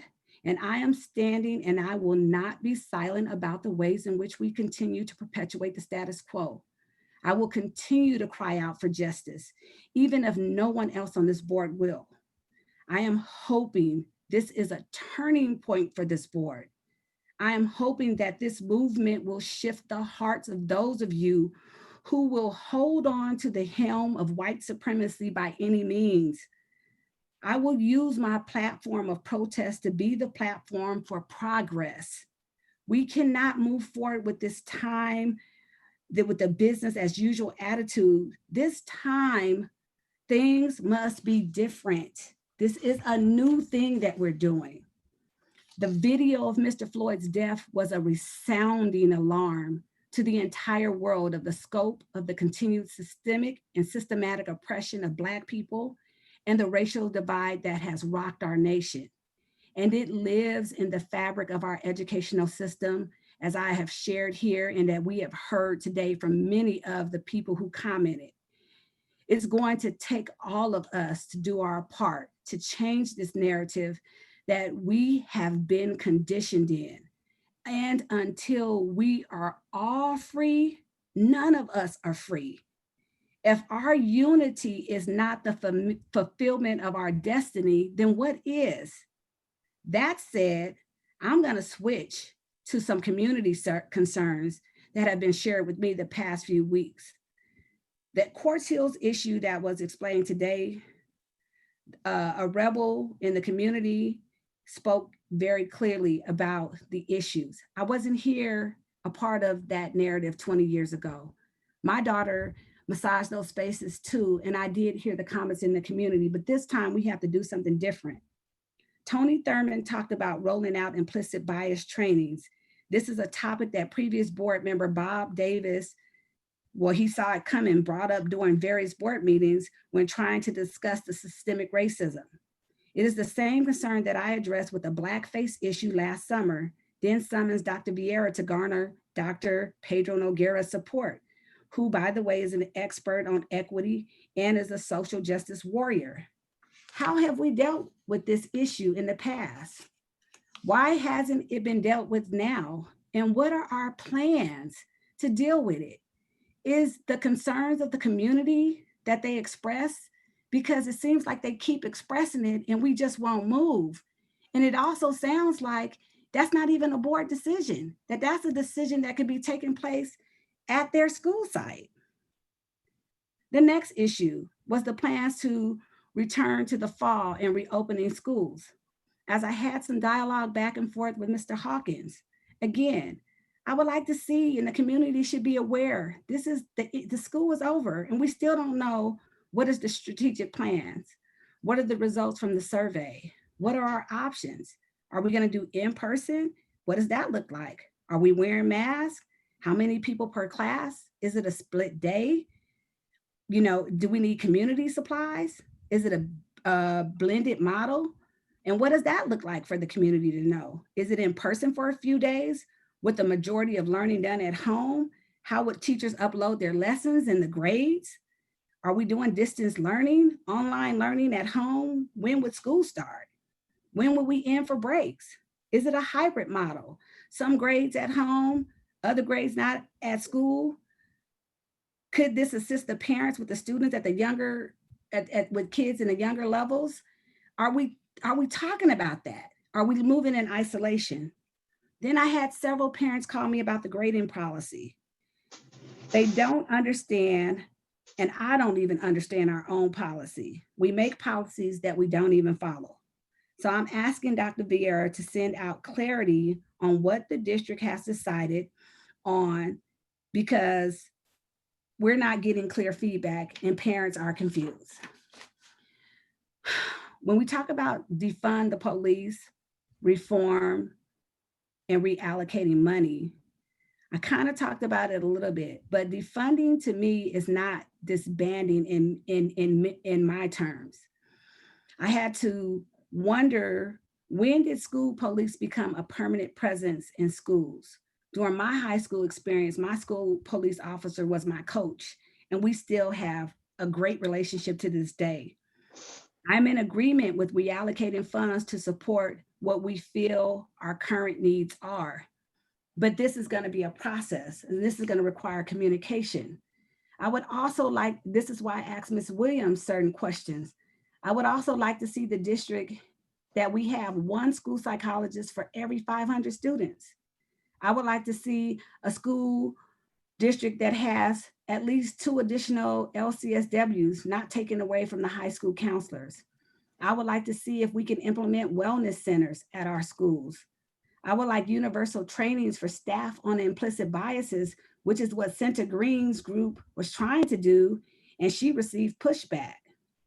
I would like to see culturally relevant pedagogy and curriculum being taught. I think there is other work that needs to be done in the community that doesn't have anything to do with the inner school space regarding policing. And I do not like that our police officers have had to be intermixed in the inner school space for a variety of reasons, because the research shows that this has not been a good mix. I think overall, our schools, police officers and RSOs have done a great job. I would like for Dr. Vieira's staff to provide a presentation with the new board budget of what this could look like, and have a town hall meeting to hear from all of the people who contributed today and the many more from the emails and those that spoke, that we can have a tangible resolve. We must improve communication with the community and institutions within our community. I listened in on the meeting Tuesday night with and heard Mayor Steve Hoffbauer of Palmdale say that some of the ways in which he garnered the handling of the issues with the city and the sheriff was at some point after an attorney was pursued. It is comments like that that let me know how out of touch some of our leaders in our community are to the issues of Black people and other people of color who in history have been disenfranchised and economically impacted by racism. Did he really understand the implications of his statement? You can just willy-nilly go out and get an attorney. Most people are one paycheck away from being homeless. It is this type of privileged mindset like this that perpetuates the synergy in the world around Mr. Floyd's death and the harm that has caused and will continue to be caused if we cannot come together to address the racism. I have been so blessed to see within our community all of the diversity. I have so many diverse friends, and I am energized by the power of our young people and this synergy that is brewing in the universe right now. I love that the young people are courageously and boldly standing up for social justice. I know that I cannot defeat the hate in this district or in this community alone. However, I do join hands with the powerful hopeful that want a better environment and community, and I will constantly fight the good fight so that all of our students can benefit. The fight for justice is no joke, and your voice is heard most at the polls. This is how we settle our disputes when we vote. Let's elect people that will carry out the needs and confront the structural problems that affect the community locally. If you care about your kids' schools, if you care about the future, we need to vote. Vote for the people that you care about. Next, while you are out protesting peacefully, there's been some things that are going on in our community right now. Remember to take care of our community and one another. The Antelope Valley has shown that we do protest peacefully and that the young adults and the community are showing up in numbers, and I am proud of you for that. Our community is changing. I am hopeful because our generations are the best educated and the least prejudiced and willing to reach out. And they are choosing to be different from their parents and their grandparents. I want our community to know that we can reconcile. It's time for us to begin to heal the wounds. We have to come to the table and be willing to hear one another because it is our moral authority. We can do this, the Antelope Valley. We can unite.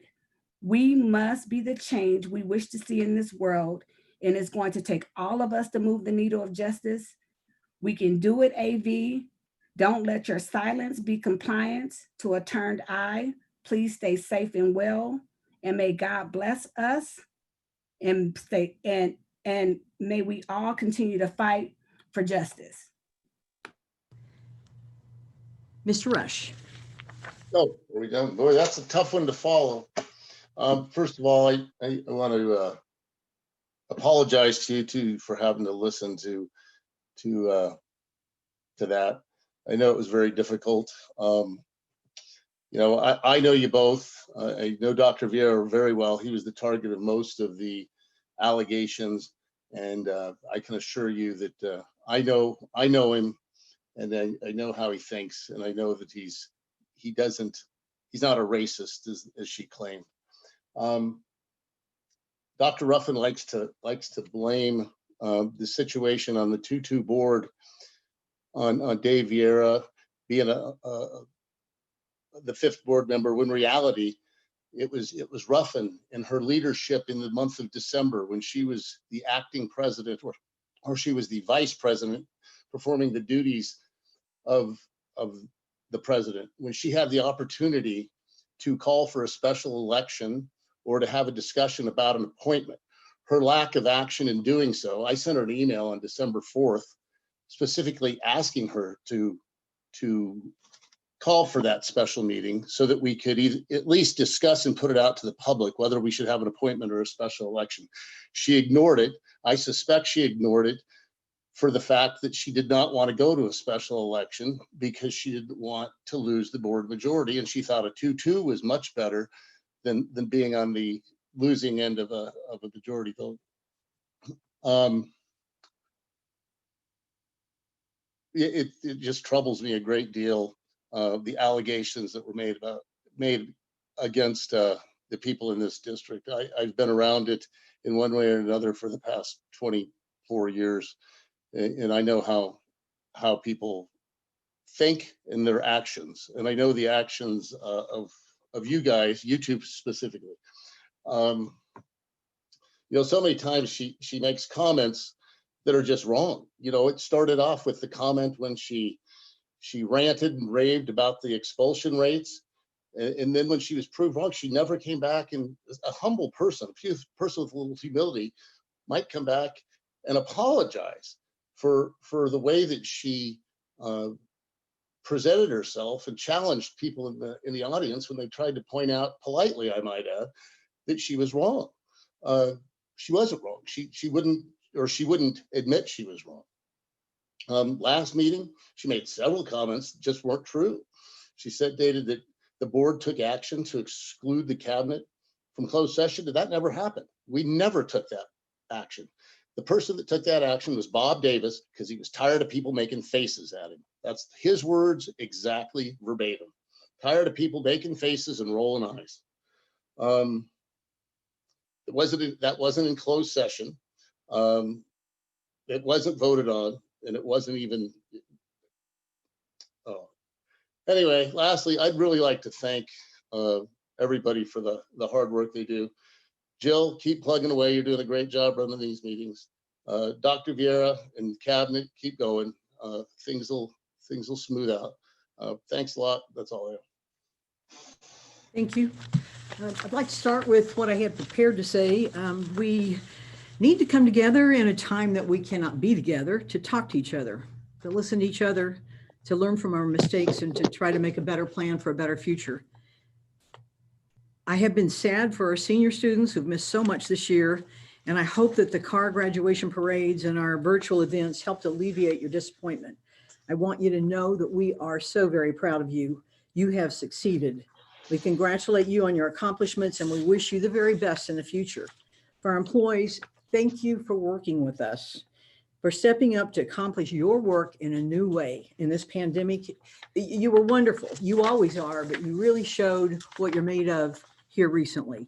Now we're on to next year. How do we do this? The information changes almost daily. We're bound to a very great extent by the county and state departments of education and departments of health, as you all know. And of course, a major factor has to be to keep our children safe and our employees safe.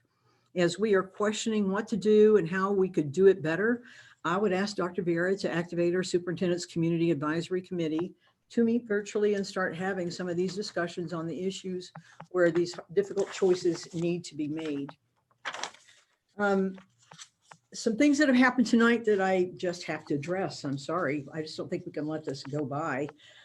Dr. Ruffin, tonight you blocked an employee of the Antelope Valley Union High School District from becoming a teacher. He has proven himself over the years to be an excellent employee. He has worked at night. He's gone to school. He's working on completing his degree. The PIP would have allowed him to work with the children who need him in the classroom. He will be a wonderful teacher, and he's wonderful with our kids. I've seen him with our kids. He's wonderful. I am proud to call him my friend. He happens to be an African-American. And Dr. Ruffin, you just blocked him from moving into the teaching force. Shame on you. With that, I also have to repeat some of what Mr. Rush just said. You two blocked us from appointing someone so we could have a 5-member board. You blocked us from allowing the citizens to vote for somebody so we could have a 5-member board.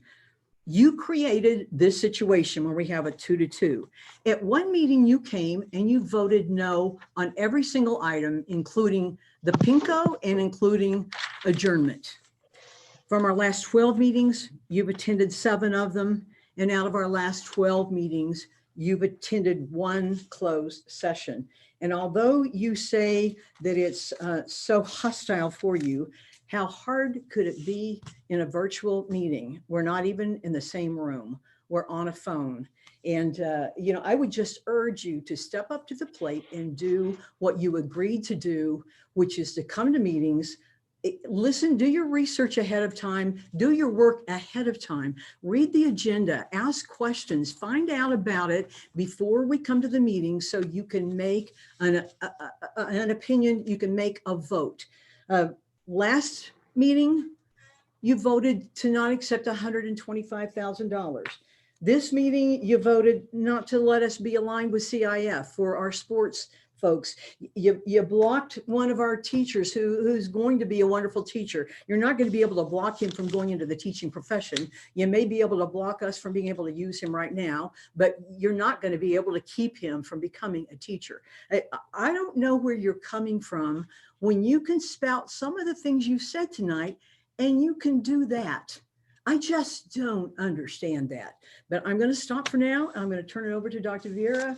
And I too support you. I too know you. I've known you since I started. I was a teacher and you were a VP. I've known you many, many years. I know you are an honorable man and you care about kids. And I appreciate working for you. And I thank you for all you've done for our district. Thank you, and I appreciate your confidence and trust. I would just start off with congratulating the class of 2020. I hope you enjoyed participating in your drive-through celebrations. I know it wasn't exactly what you wanted, but the creativity of our students and staff in making the most of this time was just inspiring. I also want to recognize the comments submitted by members of our community this evening as well. And I want to let you know that I hear your concerns, not just this evening, but those who have submitted them throughout the past week as well. I want you to know I'm listening and committed to reviewing each of them. As I shared my communication this past week, I stand with our community in the fight against racism and discrimination, and I'm committed to the work of ensuring equity in our schools. So thank you for listening in tonight, and I'll turn this back over to Ms. McGrady. Okay, we are at 17A, where we would report out from closed session. We were unable to have closed session once again, and so we have nothing to report.